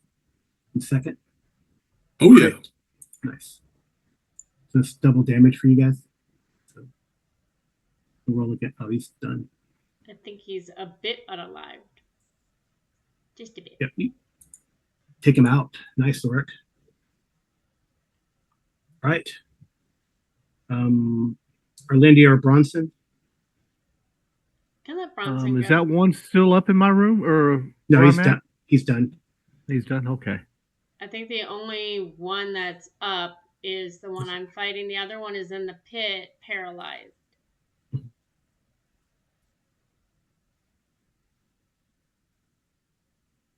Yep. Right, so who do you want to do, Bronson? I guess I'll work. I guess you could. I mean, Can I come over to this one, and I should be able to come over here and attack this one, right? Yeah, but go ahead and have Arlindia attack first, right? Okay. Go ahead, Arlindia. So because you don't want to run into arrows. True. You get the point. No, I'm just kidding. All right, I'll stop with the bad dad jokes. Trying. To do. Okay, first one. That's a hit. That's a hit. And then I have to shrink this to get to the D6. Okay. It didn't do it. So how much you didn't roll? You just rolled the damage. It put the thing behind it. So 9. Is he still up? Yep. All right, then I'll take my second one.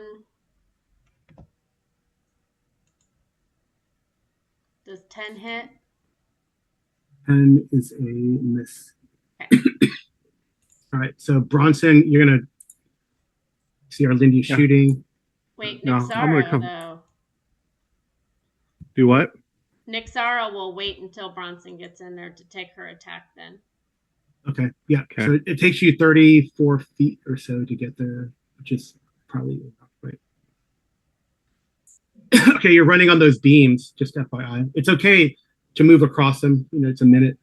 You can move across them pretty easily. If you get hit, you might get knocked into the pit. I'm just saying. Okay. All right. It's your turn. You want Nixara to go, or I thought you No, were... Bronson.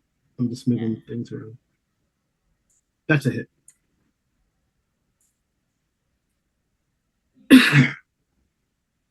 Yeah. And it's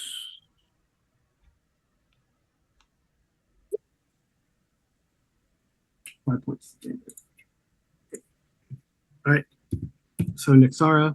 You want me to roll for Nixara now? Yep. He's still up? Mm-hmm. Did 5 points of damage. That's a miss. I think an 8 misses, yeah. Yep. Okay. Nixara is a little distracted. All right. So this guy's going to attack Bronson. Bronson, what's your AC? 1. I think that is a miss. AC 2 and a 1. So I'm going to see if he messes up. All right. It's able to hold on. Still. Okay. But do you want Tharvar to do anything? Move forward, maybe? No, Thorvar can hang out, or actually maybe he can come up here by Riordan. I'm not sure what the pathway would be, but somewhere over there to keep an eye on this hallway.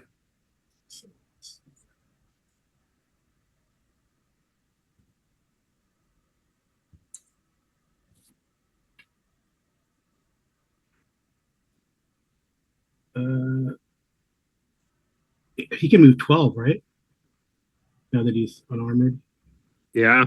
So he can make it to the door, and This isn't second edition unless you want to rule it that way. Dwarves can still move full speed. okay, yeah. So he can make it there to listen if you want. Yeah, that'd probably be it for him. Listen.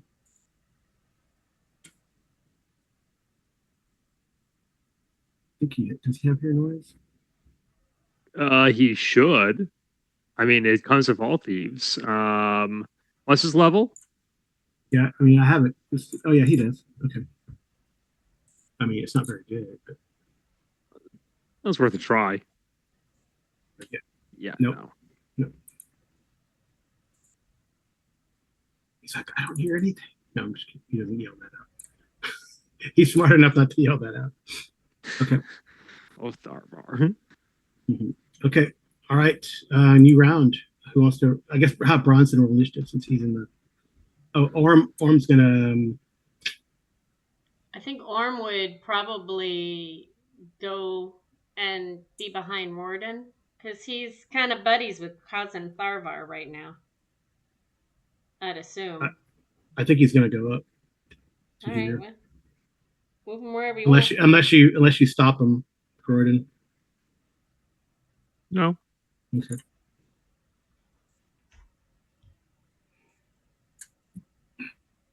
Okay. And that door opens, then they'll probably be smart enough to run it something they can't handle. All right. I'm gonna check.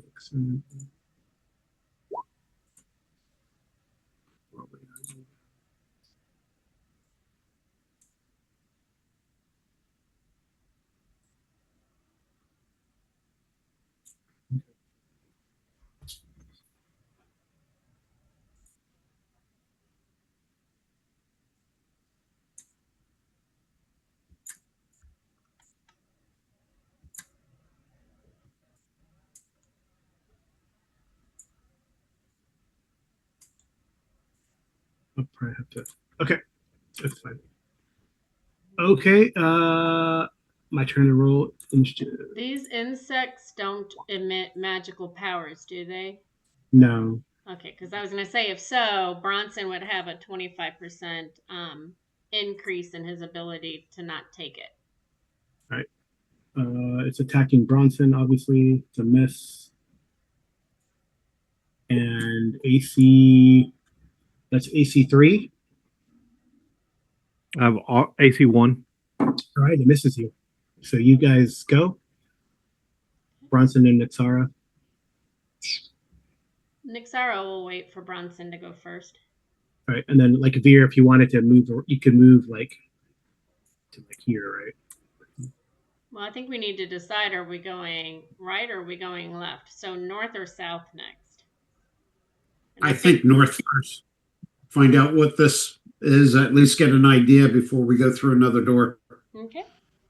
Because this doesn't look like it has a door, so that's an open passage into the room, and we don't want anything coming into where the slaves are. Yeah. So you want to go? You're going to go across then, Arlindia? Well, this thing's not dead yet, so if I'm... You can still run across. It can't attack of opportunity. Okay, but it's Bronson's turn, I thought. He missed. Okay. I'll move across, but Nixara will attempt to stab this thing. Okay. That should hit. Yeah, it's an 18. That's going to be a hit. So 25% chance of dying. Whoops. Oh, let's make a saving throw first. To move you, Roden. Sorry. Yeah, so I'll put you here. My character. There we go. Yeah, I put you there. You have like 60-foot infravision, right? Yes. So I guess you can see. And Nixara would stab and then move to where I was, which is not far, but. Well, we'll stab first and see. She probably won't move if she doesn't take it out. She hit it, so I got to roll saving throw. Okay. Correct. You have a 25% chance of dying from it. I think it made it saving throw. Unbelievably. Well, he still takes stuff. Hold on. Yeah, it takes like D3 points of damage. It says strikes any creature struck with saving throw, which lasts during the time the victim appears. Okay, still has to make the 25% chance of dying from it. No, I think it has to go under. Huh? I think it has to go under for it to. It says any creature struck must save versus poison or go into a state of being catatonic. During that time, the victim appears dead, and there's still a 25% chance that he might die. Well, yeah, so that's if you fail your saving throw versus the poison and it takes effect. It looks like the creature actually was not affected by the poison. That's the point Carl's making. Yeah, so the creature is not affected by the poison, amazingly, but it probably will be affected. Makes a saving throw, huh? Yep. Fear's there. Okay. Fear to the rescue. I think it will not be immune to Veer's type of poison. Hey, Amy, you still have to roll damage because you did hit him, but you did. Yeah, roll D3. Oh, a D3? Yeah. I thought you said you didn't take anything from it. An exciting 1 point. You said a D3, right? Yep. Cool. We got it. A little bit of metagaming here, but these things must have like 6 hit die or more than if they're making that. They're oh no, wait a minute. I'm reading the wrong table. Never mind. Okay. They're pretty tough, period. they're pretty tough, yeah. All right, Veer. So I know you said I could get into that room, but I didn't know if I had enough movement to actually. Yeah, you can. Yeah. Okay. I can swing at him. Right, you have your magical thing, right? Oh yeah. Magical broadsword. Oh shoot! I forgot I had that ring. That's all right. That wouldn't have made a difference, though, right? You could do fairy fire on it or something like that, right? Yeah, I could have fairy fired it, but it did make a difference. It's gone. So question: am I on the same level now as this one that fell off of the beams? No, that one's down in a 10-foot pit. So if we are out of combat and Well, I don't know what You tell us. Zork wants to do. Like you see, Orm went down. Tharvar saw, if anything, right? Well, he probably will tell Orm, I don't hear anything. Really, there's a clinking sound, but and Zork, it's your turn.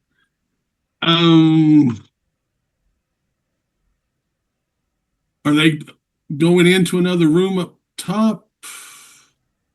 I'm going to stay right where I'm at because I really don't want to split up the party any more than we already are. Yeah, you can just like move so you can see everyone. Yeah. I mean, my understanding was Cousin Tharvar was supposed to go up, see if he saw anything, report back to us. Well, he kind of can't. There's a door right here.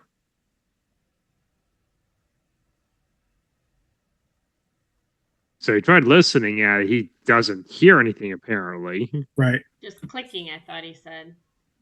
He can try again, though. I mean, there's no... Well, I mean, look, it seems to me that there's, our options here are either that do we want to go this way or do we want to go this way? Well, I thought we were going to the north up here. Yeah. No. Well, we need to go to the south. Dirk. Yeah, Dirk is the person that was in charge, and he was to the south. Because the only reason why I moved up there is I thought you guys said you wanted to go that way. Yeah, I just wanted to check out what was up there, but it's just another door. Yeah, it leads up to a door, and I just want to make sure it wasn't an open area coming down to us before we went through another door, but now there's a door both north and south. Right. Well, with Arlendia's vision, she hasn't seen anything for 60 feet in this corridor here. So presumably we don't have anybody like charging down here to join the fray. Do you want me to ask Nixara if she'll go down there and take a look for us? She's extremely fast. Well, she can't. I mean, all you see is a door, and she can't really open the door, unfortunately. No, but I only see like a narrow area. Oh, I see what Carl's referring to. There is a door at the very end of the passage here. Yeah, we can't see it, but... Okay. The door. Okay. It's a little unclear sometimes about the fog of war works on roll 20. Okay. All right. Beware as we go down here to the south also, there's some stairs we have to jump across. There's one step. Okay, so we're reconvening. Yeah, you guys could stack in that corridor, I guess. Well, before we do that, can I get to this pit? Yeah. Yeah. Kill the guy. We don't have any means of communicating with it. I say finish it off. I just want to say for Kenny and then lop its head off. Okay. Right, nice. But how are you going to get back up? You can climb out. It's only 10 foot. Yeah. Bronson can help him out, or Veer can just like do a pull up and. Or we could use some rope of climbing. Oh yes, you have the rope of climbing to let him come out. So. Because I was going to say that, or here's my magic rope you can. Yep, exactly. Okay. Yes, that one's gone too.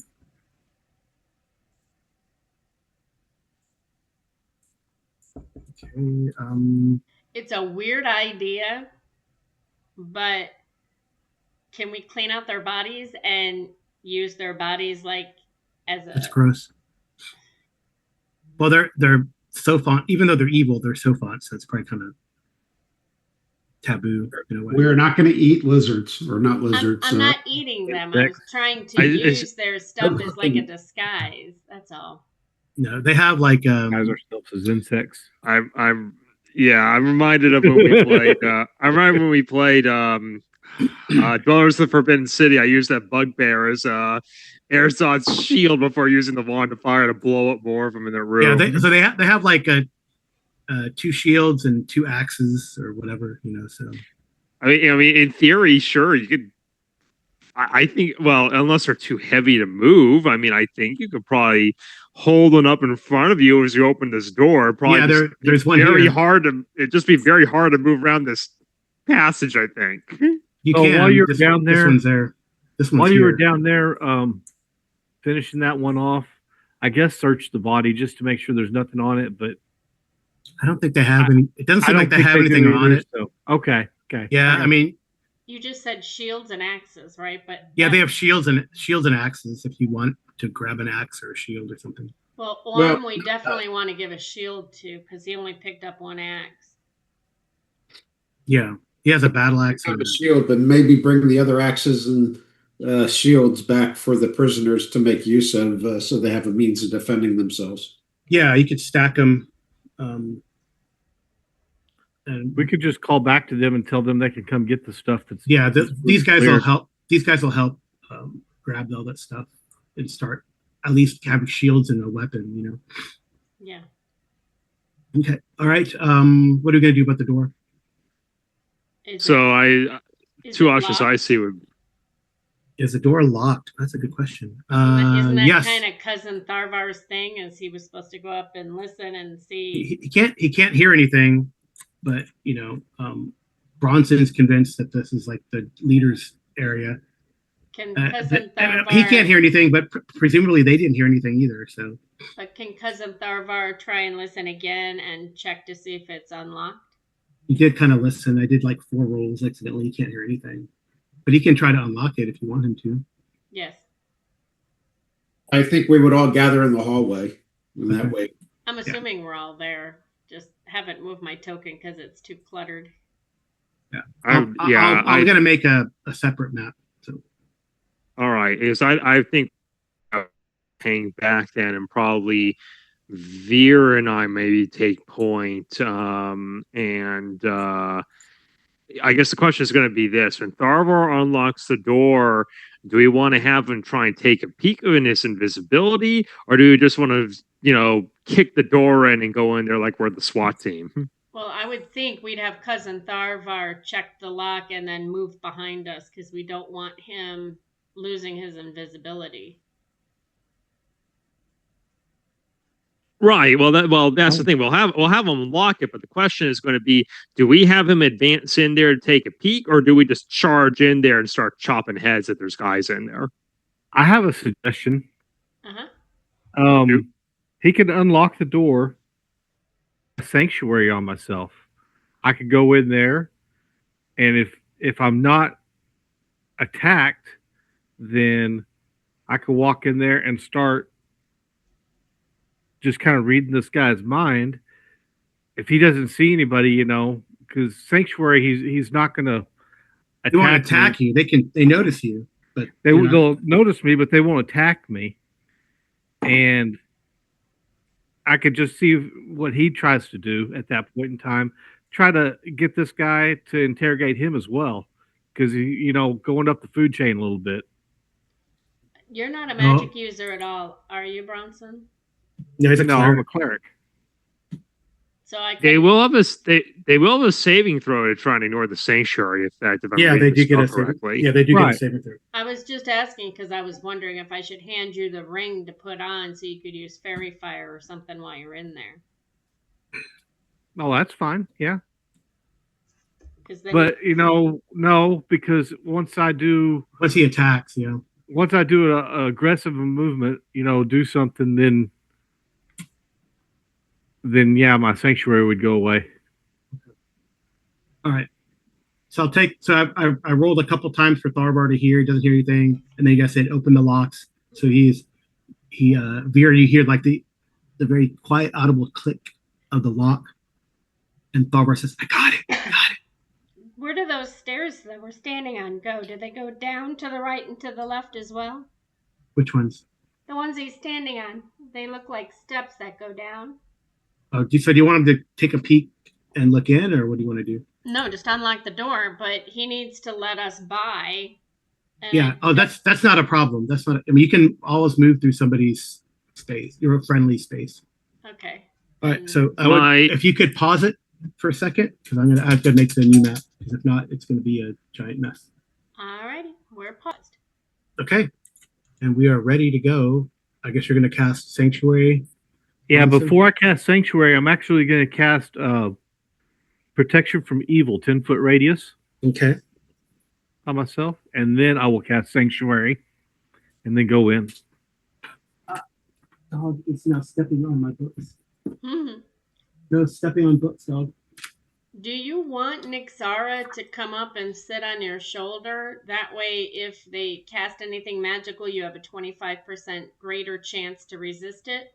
Well, if she's willing to do that, that'd be great, but I'm not sure that she'd be willing to do that. I'll ask her.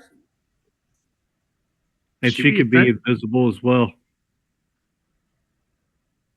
Carl, would Nixara be willing to sit on Bronson's shoulder when he goes in? Yeah, that's fine.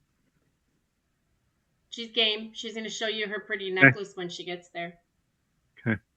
Okay, so summoned and extraplaners. Okay. All right. We go through. Does she have ESP too? We could just communicate telepathically. Well, she communicates telepathically. Yeah, she does. She? That's great. All right, so we're going to switch. So it says she has armor class 2, and when she's on your shoulder, she's a chameleon, so she'll take whatever color you want her to be, but it gives you magic resistance of 35%. Okay. Shit. All right, so we're up top here. All right, there's a door in front of you, Bronson. This is the best of my ability to reproduce the map that's there. You open the door, it's unlocked. There's 2 orcs standing there in front of you. You see 8 more down below. You see this guy here, and then he's got 5 weasels. I know these are like, winter weasels, but hey. All right, so these 2 orcs, they like let you buy if you want to go buy them. Yeah. All right. Nixara is with him. Yeah, that's fine. So you can move you should be able to move your guy. You guys can see, straight down the hallway. You're here. Yeah. You can move straight down. Yeah. I guess, they just move away. They don't even, okay, and then these guys down there. All right, so this guy goes, "Who the hell are you?" As you kind of come down, he says, "Yeah, that's what he says." Because you just opened the door, you didn't like kick it down, so you know. Right. And the orcs up there didn't attack you. I guess one of these orcs kind of bars your way, but doesn't quite attack you yet. I'm going to cast Aid on myself. Okay. And the door is like, you probably opened it and then it's kind of partially closed it. So it's open, but it's not, So you can kind of look in and see what's going on. All right. All right. I can't move my token, but I'll move up, and as soon as I can. It says you can. It says you. I can't. That's weird. Okay, now I can. I would move up. I'm assuming that these orcs are not going to just let me by, but I would move up to where I could see as many as possible and cast sleep. Okay, are we doing this? I mean, well, let's have Bronson answer first, and then you're going to cast sleep, like on right after these guys. Bronson does whatever he wants. Nixara is with Bronson, so yeah. Okay. Yeah, you could sleep get. Would have no effect on me anyway. Yeah, or like sleep. She's sitting on his shoulder, but I can't. And I think she's immune. I feel like they're immune to sleep or something, but yeah, it's fine. You can make it so that you can get just like their 20-foot radius. Yeah, you probably get 2 of the ferrets. Is it 20-foot radius? I thought, right? For sleep. Yeah, and we'll figure it out. Is that guy immune too? I don't know. You don't know what level he is. I have to see if the giant weasel was. Let's find the sleep spell description. Well, you don't know. You have to. You don't know the level. And the orcs are immune to it. No. I can't hear you. The orcs will not be immune. They're like lower level. All creatures to be affected by the sleep spell must be within a 3-inch diameter circle. 30 feet. You can get You can get everyone on the platform. Right. So this is actually the rectangle through the middle of the circle is actually underneath, right? The platform. This is like acid or sewage. This green stuff is sewage, like a sewage moat. And then there's like a ledge around the side. There's another thing that goes down here, like a platform that goes across, and then there's a I didn't do a great job of it, but I didn't want to feel that there's like a door, a ladder, and then a door at the top of the ladder over here. All right. Anyway, so go ahead, Bronson. He's like, "Who the hell are you?" You didn't hear I was coming? I forgot. I can't remember the girl's name that was up above. I will drop her name. Varlene. I said, Varlene told me to come see you. You must be Dirk, right? I'll keep walking forward. He kind of gives a nod. He gives a nod and lets them pass by you. You want Nixar to keep on his shoulder, Amy? Yeah, she's on his shoulder. Okay. He's not a giant. It just is. Anyway, so he goes. So what? Because Varlene didn't tell me anything. What do you want? Here to discuss business with you. Oh, I'm really kind of more than anything. I'm trying to stall. Let them take care of stuff behind me here too. Okay. Yeah, you step over the. You know where the trap is. The last step or the second to last step. It's like right here or something. Like right overseas, like it spilled into the sewage or something. If you step over that. He doesn't seem to really notice that you do that. Well, maybe if you say Varlene sent you. All right, so this chamber, I'll just describe it. It's a circular chamber with a moat of sewage and a bare platform in the center. Around the outer wall, there's like a narrow ledge. There's these are arched bridges, I guess. These things that go over, they're like arched, they're not beams, they're like arched bridges. On the ledge, on this are like 10 orcs. I put 2 at the top. It's descend to the platform. Opposite the stairs is an alcove with tables, chairs, many crates and boxes. So that's back here. Yeah. And then there's a man here. Like all these crates and boxes are back here, and this man is sitting at a table with his 5 weasels around him. And then there's ladder. Like I said, a ladder that leads to an opening, and it's lit by torches. All right, so do you just do it, Amy, to cast sleep? Well, I want to make sure I'm not going to get Bronson and Nixara. It depends on their hit dice whether they're going to be affected or not. Yeah, Bronson's going to ignore it. He's of a level sufficient that sleep will not affect him. Nixara, I think, only has 2 hit die though, but she does have magic resistance, so she might just ignore it too. Okay. So then, yes, I'll cast. It's also going to go to the closest ones anyway. It's also going to go to the lesser hit dice first. Okay. So I got to check the weasels too. But for sure, it's going to be the orcs. Yeah. And do I need to move down on the steps to get all of them in my area? No, your range is 30 feet plus 1 foot per level. So if you're 80 feet away, you're fine, which you are. Then let me see the weasels. Then I will cast sleep.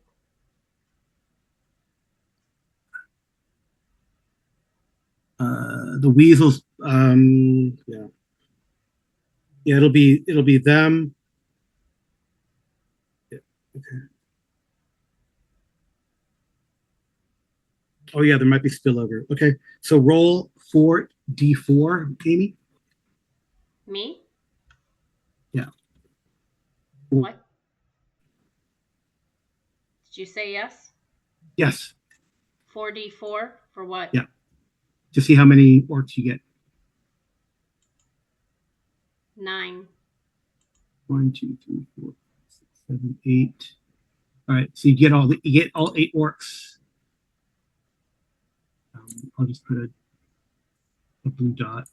And not the 2 right in front of me? No, because I think you're trying to get everyone on the platform, right? They're too far away. Correct. I'm trying to make sure Bronson is protected. Oh yeah, so all the orcs kind of fall to the ground, asleep. And they sleep unless we attack them, right? Or they get, or one of these other orcs might shake them. Of course, awakening requires one complete melee round. Oh, so. and this guy is totally. Oh, I guess I rolled a 5. I thought I rolled a 2. All right. So it's like this guy's like, "What the hell?" And he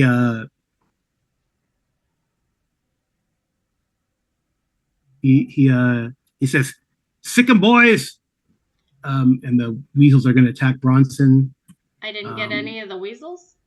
No, they're going to attack me. Are they not affected by? Because I didn't do anything to them. Oh, I have to roll. That's right. I got to roll the sanctuary for them. That's right. Well, he'll still say that, but well, 3 of them will attack you. Right. And he might, but he still might not attack you. I don't know. Let me see. Oh no, he's fine. All right. Time to move me. There we go. All right. Okay. So he's not surprised.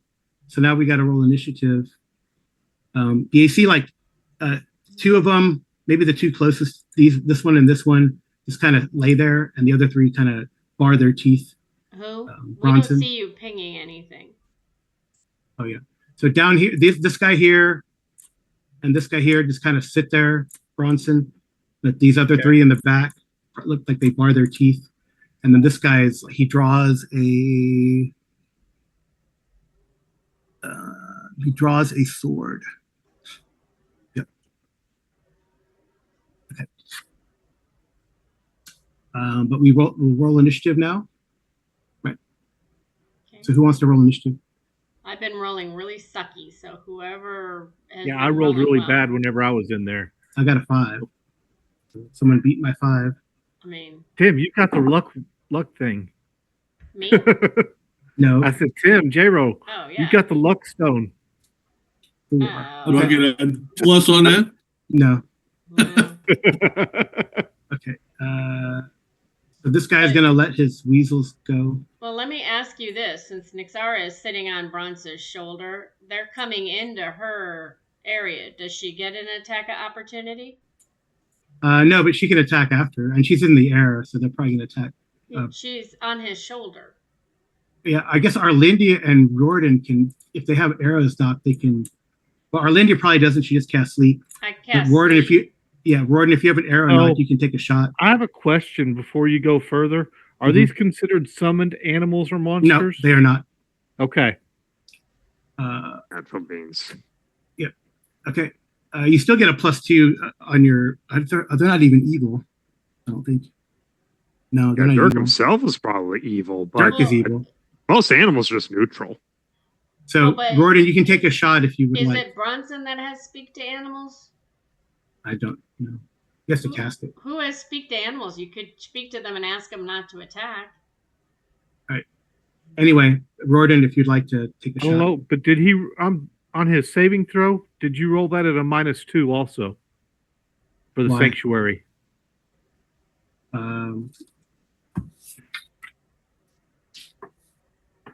Why is it a -2? Because that's what From sanctuary my protection from evil. He still made it.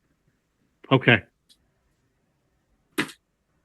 Okay. All right. Well, anyway, based off of the positions of the tokens, and I realize it's somewhat abstracted, but I'm gathering that since I'm still down the stairs, as we didn't want to, reveal we had an entire party ready to barge in there.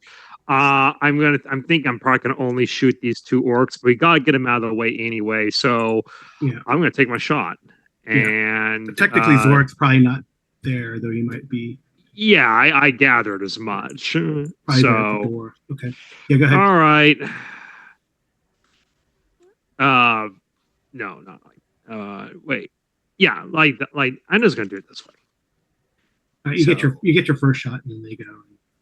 Yeah, D20. Hold on. Freaking character sheet. Okay. All right. +2 from point blank.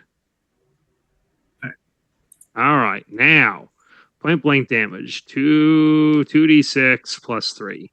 Yep.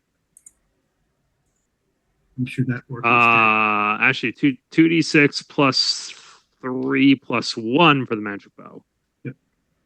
2d6 +4. He's probably dead. He's dead. All right, that's 1 down. Okay. And then they go now. I guess I have this orc. Go what? He's going to move up and attack. I guess it's orc. He's right there. Is that correct? Or actually, you know what? They have shoot you instead. And that's a miss, Zork. And then he's going to move down, jumps up to here, and draws a short sword. All right. The weasels attack. When weasels attack, it's really bad. All right.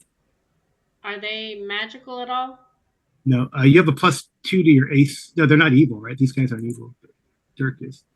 All right, one weasel hits. AC 1. Plus AC 0 that they got. So it's a hit. Oh. And the damage.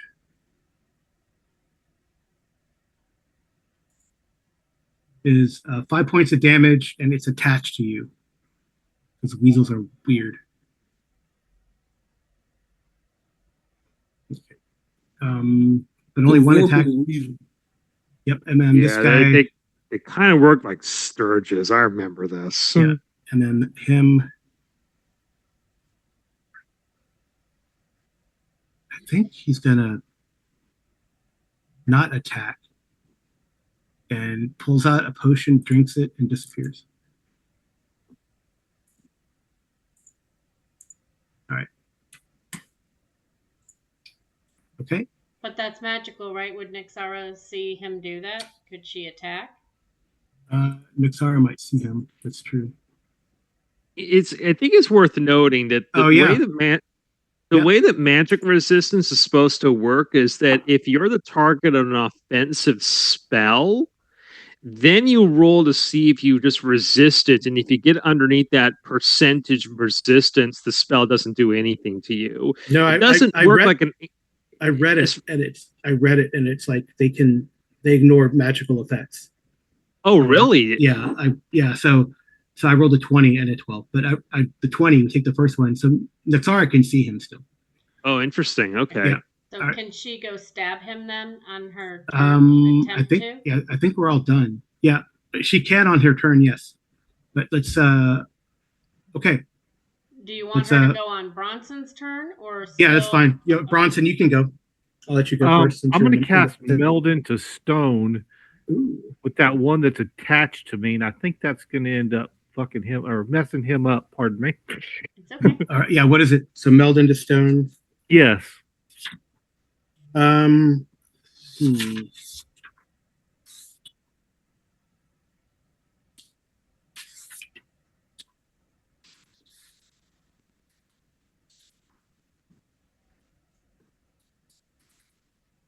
Might have to have you make a saving throw, though, like it's attached to you and drinking your blood. What level is it? 3rd? Yes.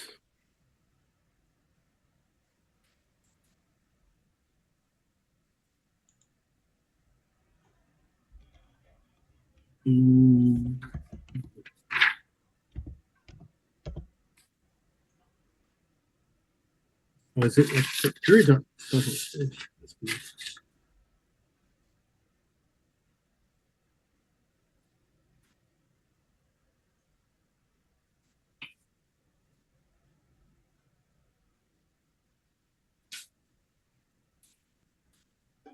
I don't see it. That's weird. Locate object, look for wording. Oh, did they put it under Druid? Oh, maybe it is originally a Druid, but you found it as a. Which book are you looking at? In the PHP. It's an Unearthed Arcana spell? Oh, it is? Okay. It's an Unearthed Arcana spell. You'd have to be melding into the floor, I guess. Yeah. That'd be fine. But does he let go of you if that happens?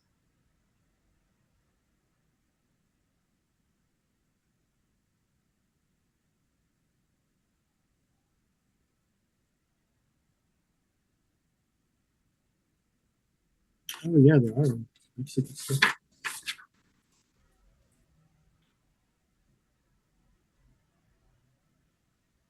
Try going to page 36 of Unearthed Found it. Arcana. Yeah, I found it. I try to have at least PDFs open when we play this game. Okay. Yep. All right. Yeah, it's just so you roll a saving throw versus I guess petrification. We'll use that as a and see if you get the spell off because the thing is attached to you or you have to move around, grab the, that's fine. Okay. You get that bonus. Don't you have no, you don't have the luck stone, right?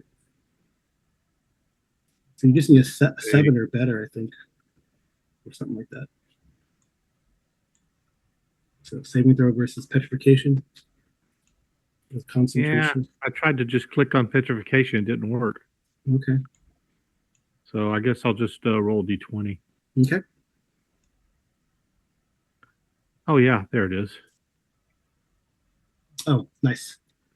Oh, it's 10. That's fine. All right. So, yeah, you do. So then roll. I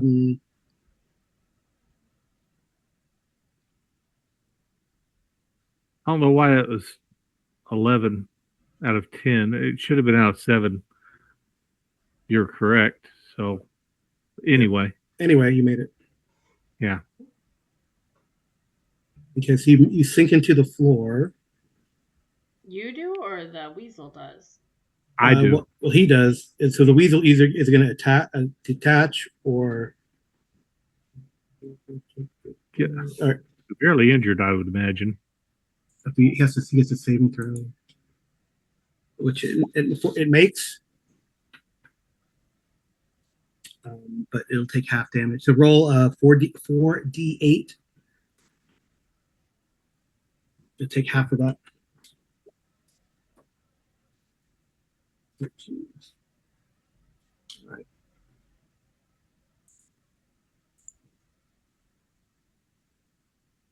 Weasel 20.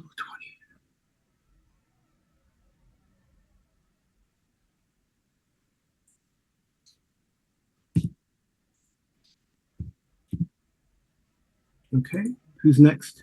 Nixara is going to try and sting him because she could see him. Yep. So, 16. So it takes hit a lot of damage. 16 might. And then he has to make a saving Yep. throw, and he has a 25% chance of dying from it. But she just wants him paralyzed so Bronson can interrogate him. He makes a saving throw. But he takes damage. Yeah, so you can roll 1d3. Yeah. So Nixara he hasn't moved. But that doesn't interrupt because he swallowed a potion, right? No, yeah. So Nixara is right there. And what do you want me He's to going to roll realize for he's not damage? as invisible as he thinks, though. Yeah. What do you want me to roll for damage?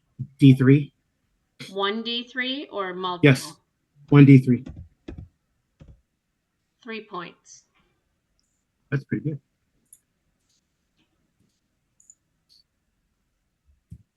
But she's like hovering above him, so you know where he is. Yeah. Okay. Cool. All right. So you probably don't see the token or anything, but at least she's there, and you hear him go, ah. I can see Nixara, and she can communicate through ESP, so she can. Oh, that's right. Yeah, that's sure. She can tell me if I'm on with my arrows, so I could still. Would he be point blank for my arrows? No. Okay, then I want to move to where he's point blank and then shoot my arrows. Well, he is. You have to go log in. However, whatever that is. I'd just take out the others first. Leave him for last. He's not going to do anything. He's 80 feet away. Yeah, if you could take out this orc, then the melee guys can get in. All right. Seems like a waste, though, but fine. Take out the orcs and the weevils. The orcs, I think, are going to be one hit for you. But we'll see. Yeah, but there's still one orc right there in front of you. Yeah. Right. That's the problem. He's going to blow. He's going to block you from moving in, though. That's the issue. Well, I don't need to move in with an arrow though, but because He's I he's have at point that blank. power because I can move down a little bit, but he's point blank for me, right? Right now, yes. Okay. Oops, wrong one. Too many things open. All right.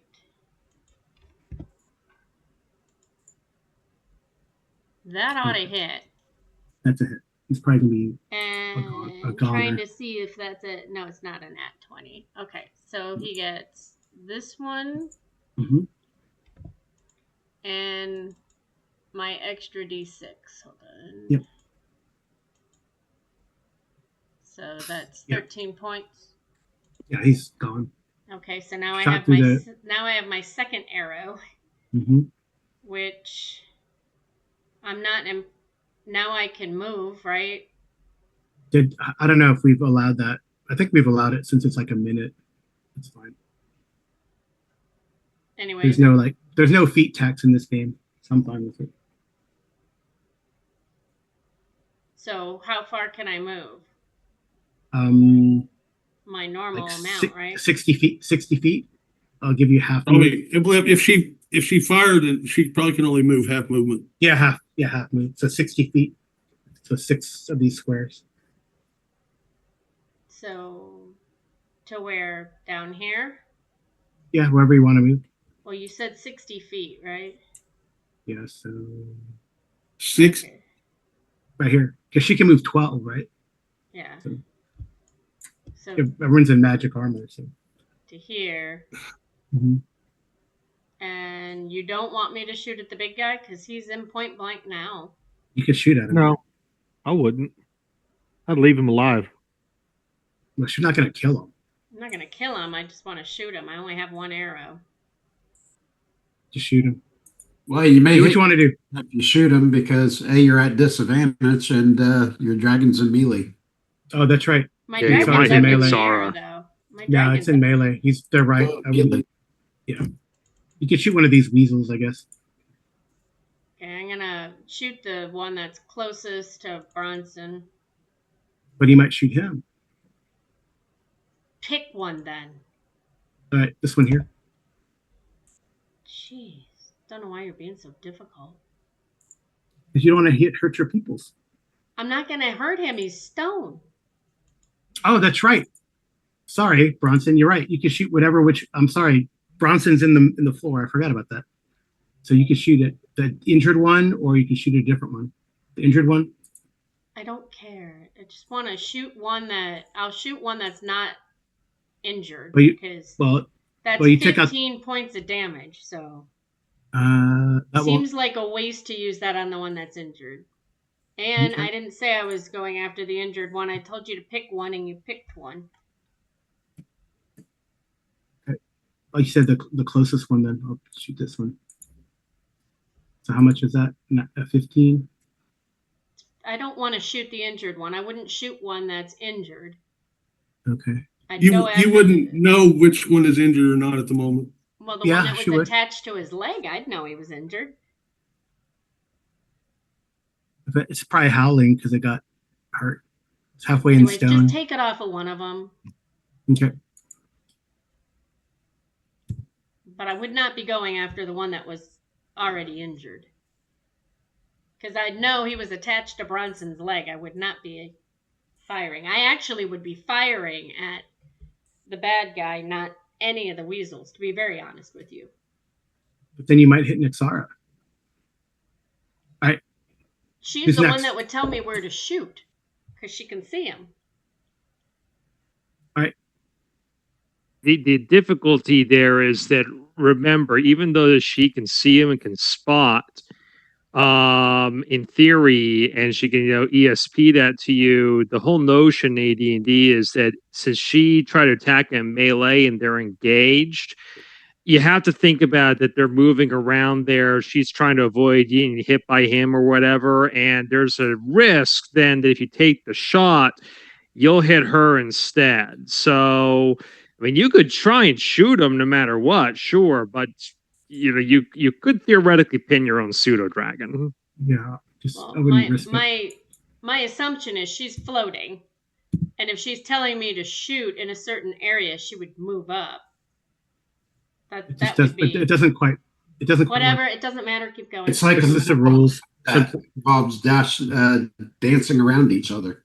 So yeah, I mean, in more in other rule systems like 3.5 or in 5.0, you just get a disadvantage or you have a feat that you can take. But unfortunately, it's not that way in AD&D. Okay, who's next? I'll go next. I mean, I'm assuming I took out one of those weasels.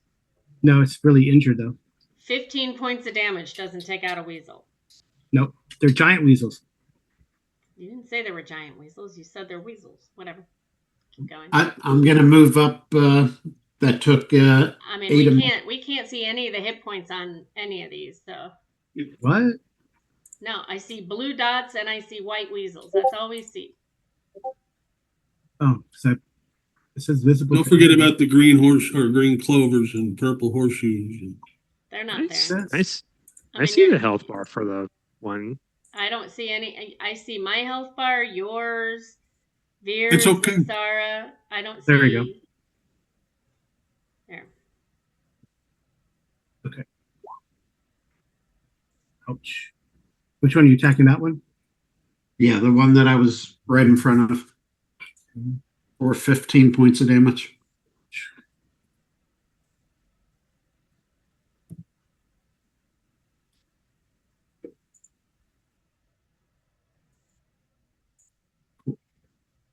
Can you see the hit bar that appeared? Yep. Right.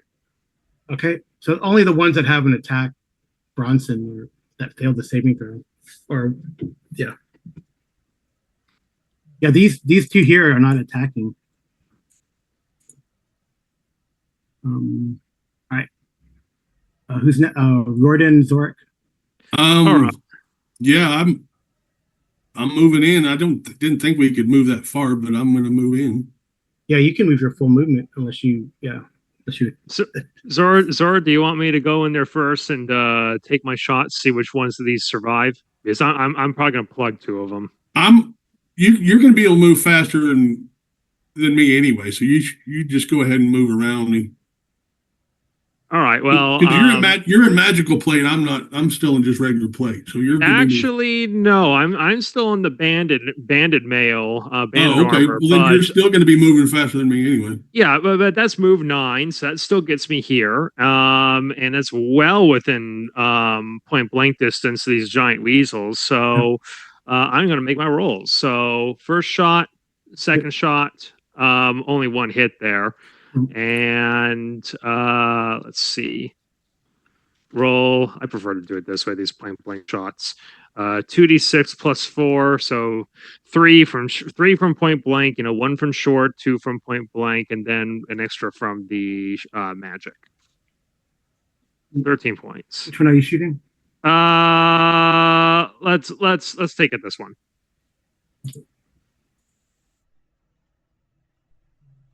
That's the one that almost got stuck in the floor. Okay. Okay, so yeah, I'm going to move down the stairs, avoiding the trap. Mm-hmm. And you don't want to step on it? Nope. Not particularly. Okay. Are you going to wake that orc up? I just moved to there. Like I said, I'll move in and attack a weasel next round. Since Nixara is in melee with the bad guy, if he goes and moves, Nixara gets a attack opportunity, right? Because she can see him. Yep. So Tharvar. Or is it good just try and hit her? Nah, she'll fly up. Oh, he'll still get to attack. So Tharvar, I guess, going to move up and try to finish that one off. I know it's going to mess up his invisibility, but it's got to be the I would not want Cousin Tharvar attacking at all. Oh, too late. Well, we would have told him no. He didn't even come in the room. But he's his own dude. All right. You tell him no. No. I don't know. We would have told him no. Don't you dare. Well, he dares. What's his? He gets a backstab. So what's his at 4th level. Is he 4th level or 3rd level? He's third. Check his sheet.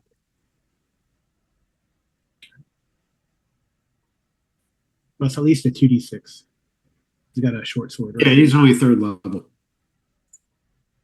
7 points of damage. If he does another d6, it doesn't matter. He kills that one. It's like, I did it with my sword.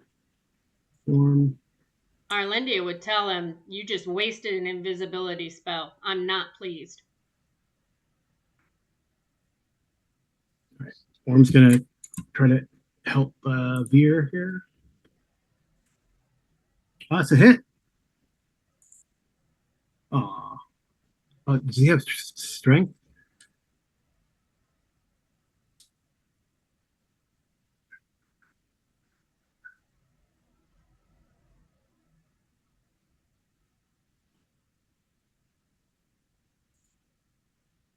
Nope, he does not have exceptional strength, unfortunately. Thorbor's sheet says 2x damage on his. Okay, that's good. So he did 2d6. All right, he killed it. He's like, yeah, but I want to be a hero. You're not a hero when you disobey. Arlindia is pissed off at him. But anyway. She's going to shoot him? She's not going to shoot him, but I have a feeling he's in her way. Not really. All right. I think that's it. It's a new round, yeah? It's a new round, correct? Yeah. Okay. Yeah, everybody's gone. Unless Zorik was doing anything after you moved. No, I would just. All right, so I will roll. I got a 4.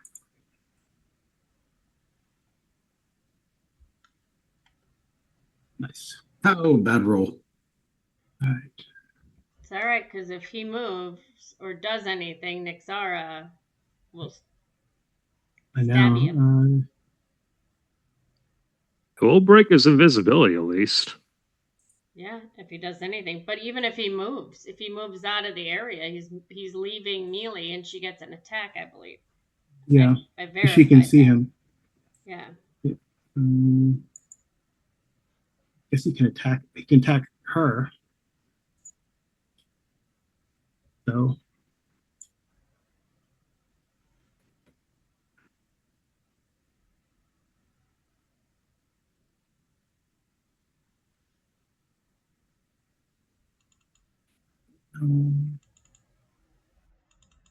Right.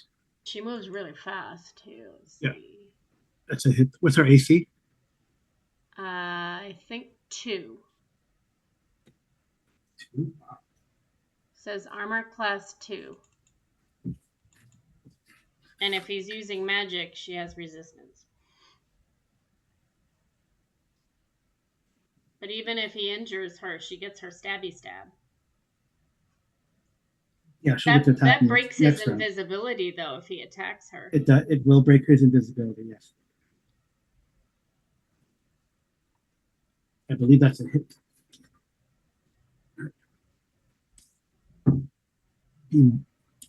Whacks her for 2 points of damage. Okay. She stabs him. Well, on her turn. I got attacked with my weasel, Amy. Right, but if he attacks, she gets an attack opportunity. Doesn't have to be. No, there's no attacks opportunity unless you flee from melee. Yeah, so he decided not to flee.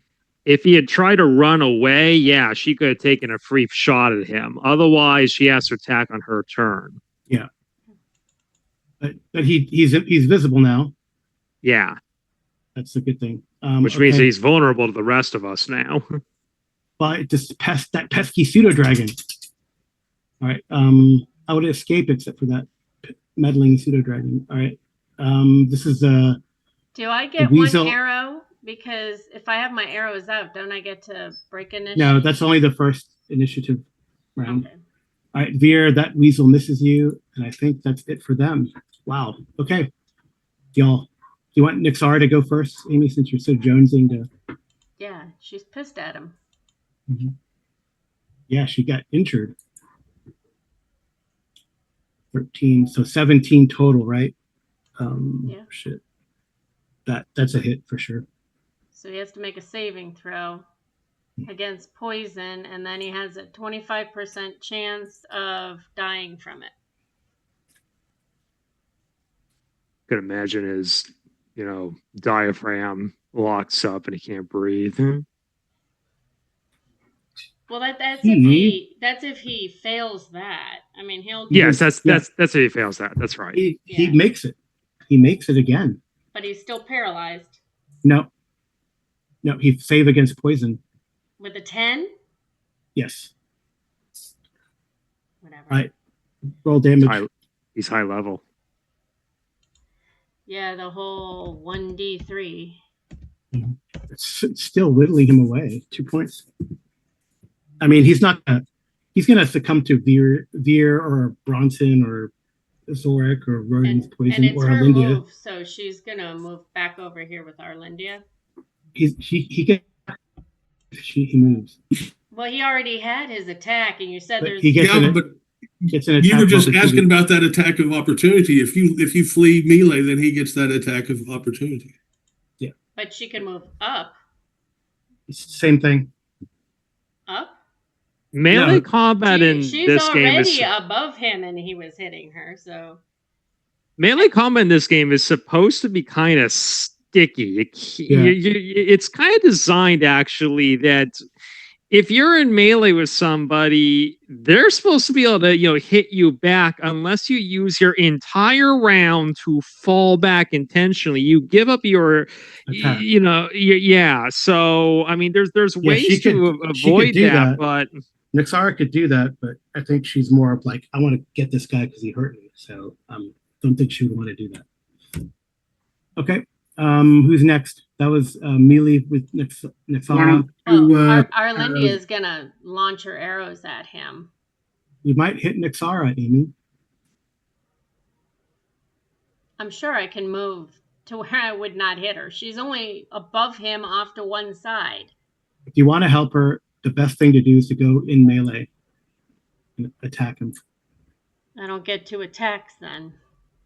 It does, but you get to whack him, and you don't risk hurting Nyxara. Yeah, with what sucks, which is the longsword sucks.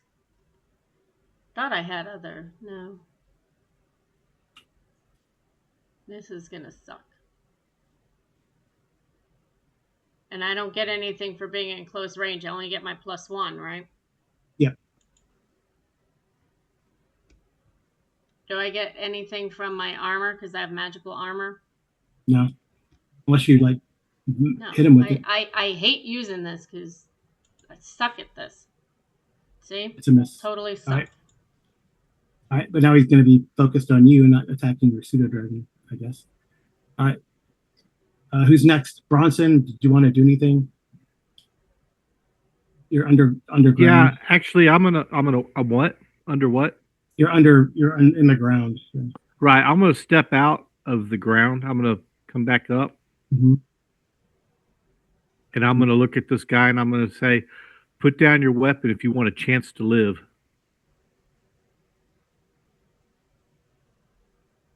Okay. All right. We'll see what he does. All right. We have Rodin, Veer, Zorik, Orm. So I'm gonna move it up and attack the weasel. Okay. I take it he did not put down his weapon. Next round. Might be next round. Yeah, beginning of the top of the round, we can check for morale. Actually, in that case, why don't we pick off some more of these weasels that might cause them to understand that the situation is hopeless. I think he does already. Yeah, make it even more obvious. Just Zorik, you can attack the weasel. Miss. The killer weasel.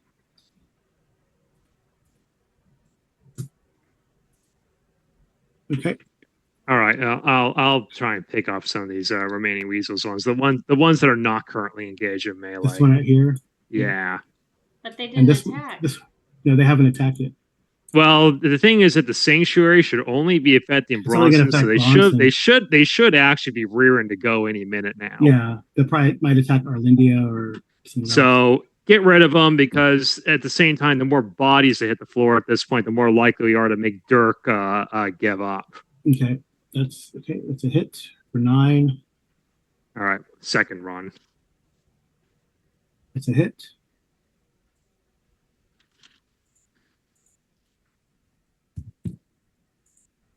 For 13 and 9 is 22.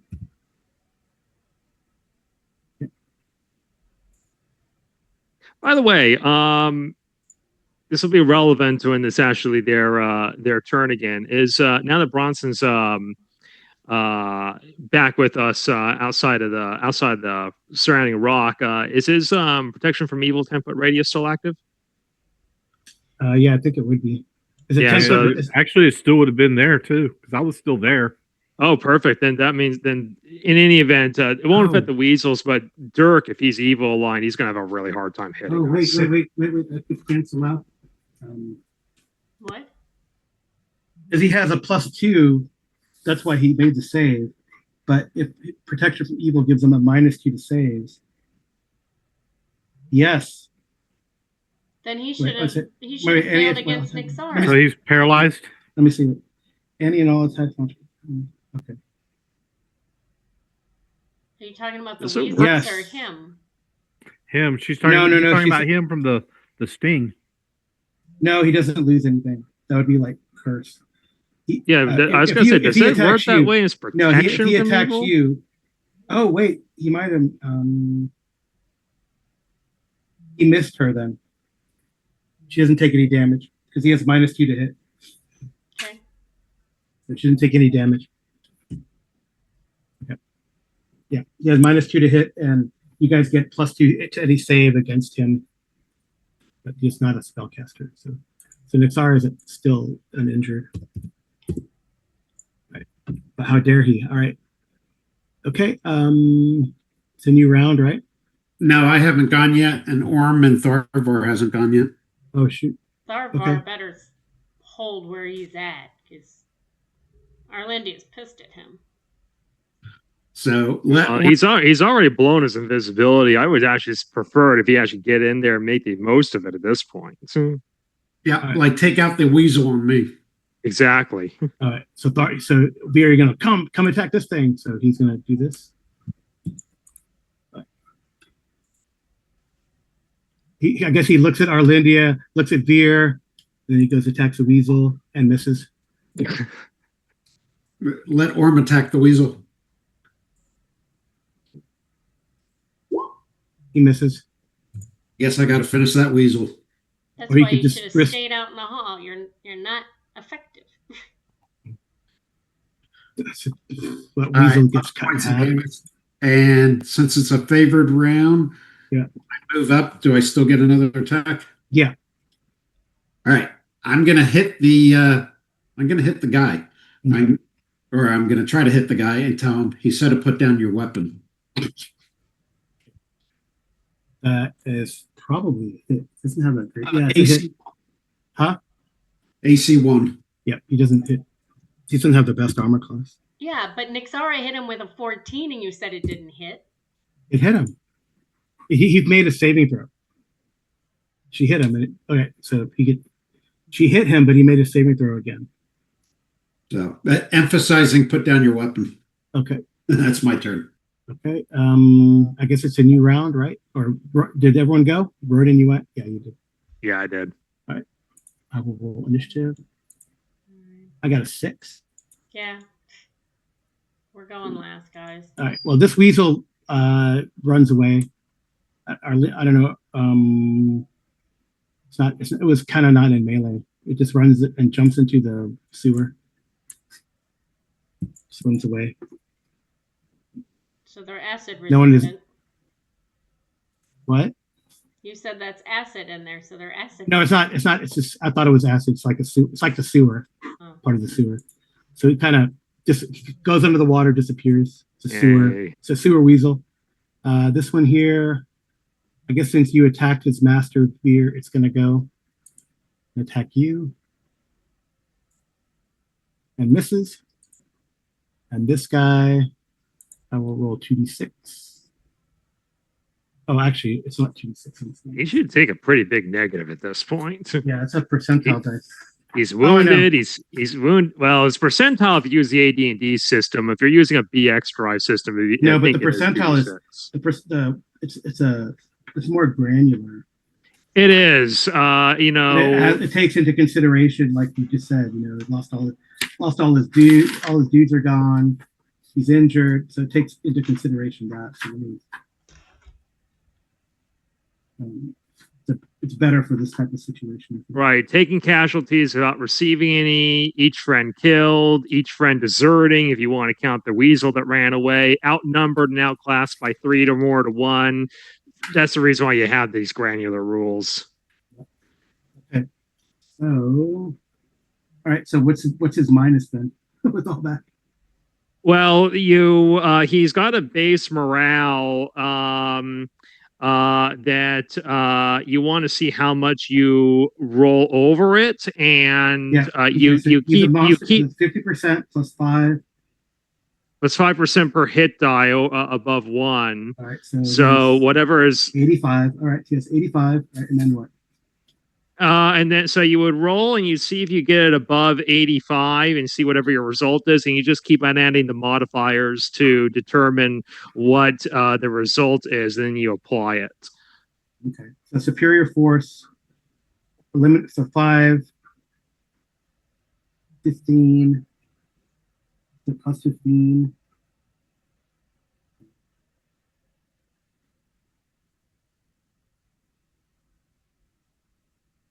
Plus 40, yes, plus 45. Yes, plus 65 right now. All right, so I add 65 to this, I guess, right? Yeah. So that'd be plus 65. Yeah, he's gonna. He fails his morale. Yeah, so if it's 75 plus 65, that'd be an adjusted result of 130. What was his base morale? 85. So that exceeds it by 45 points. So that'd be 31 to 50. My DM screen says flee in panic. All right. He's going to try to go. But if he flees, 4 attacks of opportunity. Yes. If he flees, Nixara can try and stab him, right? Yeah, yes. Veer or Nixara can all stab him. Bronson can smash him. I'm going to try to cast whole person on him. Okay. Well, Arlindia missed, or not Arlindia, Nixara missed him. Okay. And I'm using this ridiculous longsword that I suck at, but at least I hit. That's a nat 20, by the way. I know, so it's two die. He did 2 dice of damage.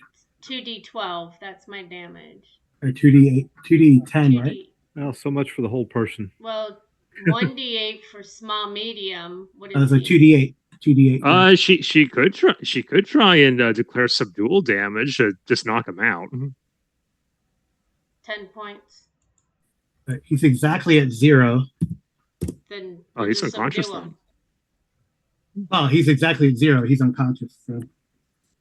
So Veer, do you want to take him out? Well, don't you want to let Bronson I'll leave him first? No, he's unconscious. It doesn't matter. You can just grab Bronson. You can save your spell, right? Just get rid of the last weasel that's attacking Veer. You can hold. It's not hold monster. Yeah. Well, Veer, you can. I guess it's just chop it down. The pelts are worth a ton. Yeah, I'm gonna, because that weasel already went. It attacked me before he decided to flee. So on our turn, I'm gonna attack the weasel. Oh, the weasel might flee too, though. He can't yet. He already attacked me. That's right. Okay.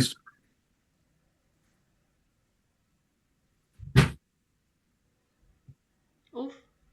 I'm gonna knock him for 13 points of damage.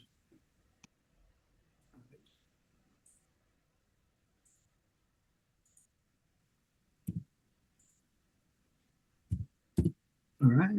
Does anyone else want to go this round? Yeah, I think the Viz is a new round, and we have the opportunity. I'll move up and I'll take a swing at the weasel. Same with Zorik. I think that's a hit. Yeah, that's a hit.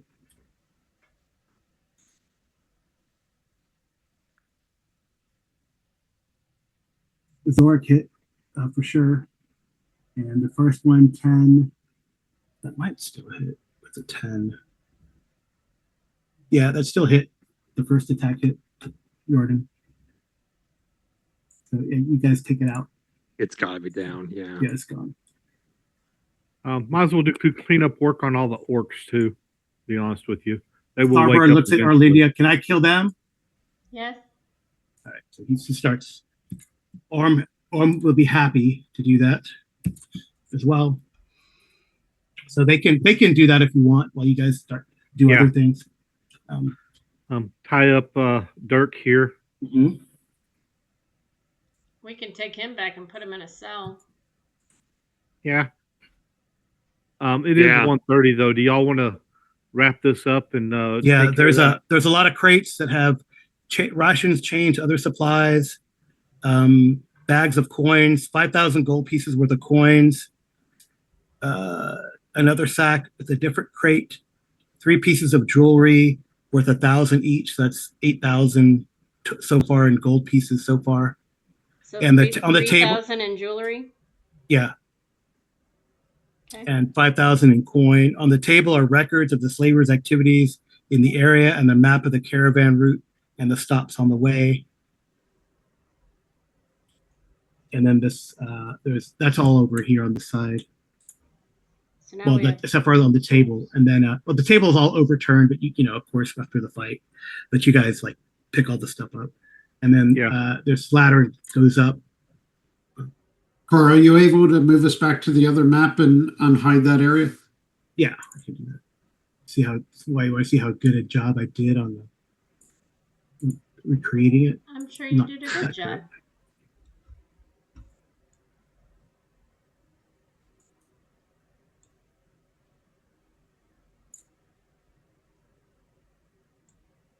We're wrapping it up. Mm-hmm. We're wrapping it up. But they're all exified now. Yeah. Yeah. Except for him. I mean, he's unconscious. And yeah, I'll just keep him there.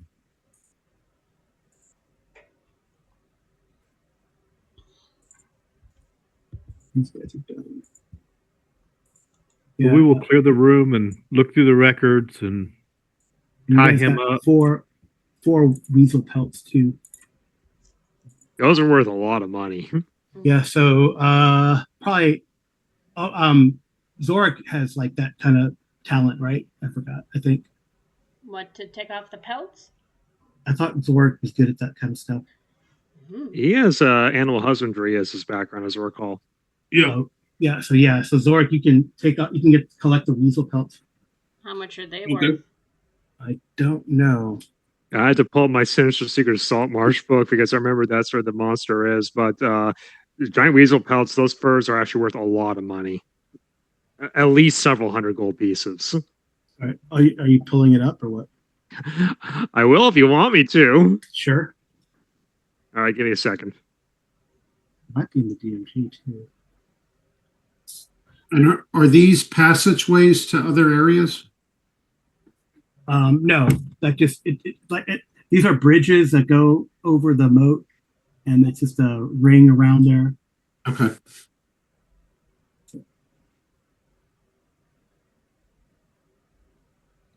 If you drank a potion of invisibility, are there any other potions on Dirk? No, but he has a ring. Okay, so provided, of course, that this isn't like unique to the U1 module, because this is where I remember it from, admittedly. But giant weasels, pelts, 2,000 gold pieces a pop. Wow. Okay. Maybe that's why they put it in here. That's 6,000. That No, pays 2,000. for training. 2,000 a pop. There's 4 of them because one left, one took off. So you're able to get them. So that's like 22,000 in gold just off of what we've gotten so far. That's 8. Well, it's 8. No, it's 5,000, 8,000, and then 2,000, 18, another 8,000. So 16,000. Well, 3,000 each on the jewelry pieces. That's 9. Yeah, there's 3 of them. 1,000 apiece. 1,000 apiece. Sorry. and then 5,000 in gold. So 8,000, and then 8,000 for the Okay, pelts. 10,000, and then this ring that Dirk is wearing. No, the pelts are 2,000 each, so that's 16,000 total. So from the 1E monster manual, the very last line of Giant Weasel, pelts sell for 1,000 to 6,000 gold pieces. Oh, okay. Wow. Well, let's just do it like randomly. So roll 3d6, or roll 46 Zorik. So far, All right. 8,000. 8,000. This might be even better then. Yeah. Let's see how good Zorik Odds are that it will be. So Zorik 40. Oh, maybe it averages out. 10,000. 10,000 more, Amy. So 18,000 total. Maybe a couple of them, probably the ones that got chopped up really bad by like Veer and the other melee are torn up pretty bad, but the ones that got hit by arrows are still in good shape, you know. So it makes sense. All right, and then all these dudes. 18,000 just off of the pelts. Oh, and Zorik, roll me a percentile dice. I might have to have a giant weasel pelt fur cloak made as befits one of my noble status. Yeah. Yeah, you want to go the other direction though, but well, I'm happy with it anyway. Doesn't matter. That's funny. Well, we're at 20. You don't see that very often. Right now. Yeah, natural 100s are pretty rare, so I'd be happy with that roll, even if it isn't for anything good because it's the wrong direction. Yep. Oh, is this for the ring? No, it's for like, because he has a 10% chance to get like magic treasure. Oh.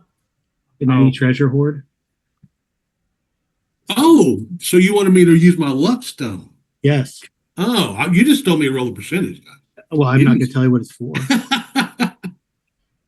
Is this still pertaining to the ring? No, guys could check what the ring is. Just roll a d6, you guys. It's magic. He'll tell us. He'll let me know what the ring is. I'll ask the guy. Oh, it's a ring of protection +2. Protection from what? Just a ring of protection +2. Oh, wow. So it gives +2 to saves and AC. Okay, who has the worst armor class? I think several of us are all at 1. I'm negative, so you guys are fine. You have the least amount of stuff. I think Zorik does, and actually, that would be particularly good for him if he's going to use that two-handed sword. Yeah, that way I put down my shield. Yeah, I think the luck stone becomes redundant then. So you probably should give it to somebody else. Because the +2 has a better, protection thing. They do the same thing.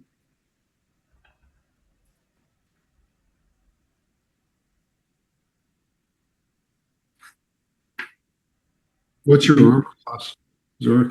Well, with the shield, it's a 1, but if I take the shield away, then it's going to be a 3. Yeah, and I think Riordan doesn't. Yeah, you don't have magic armor, right? So yeah. No, I don't have magic armor. The shield is a +1 shield. That's why I was able to get a 1.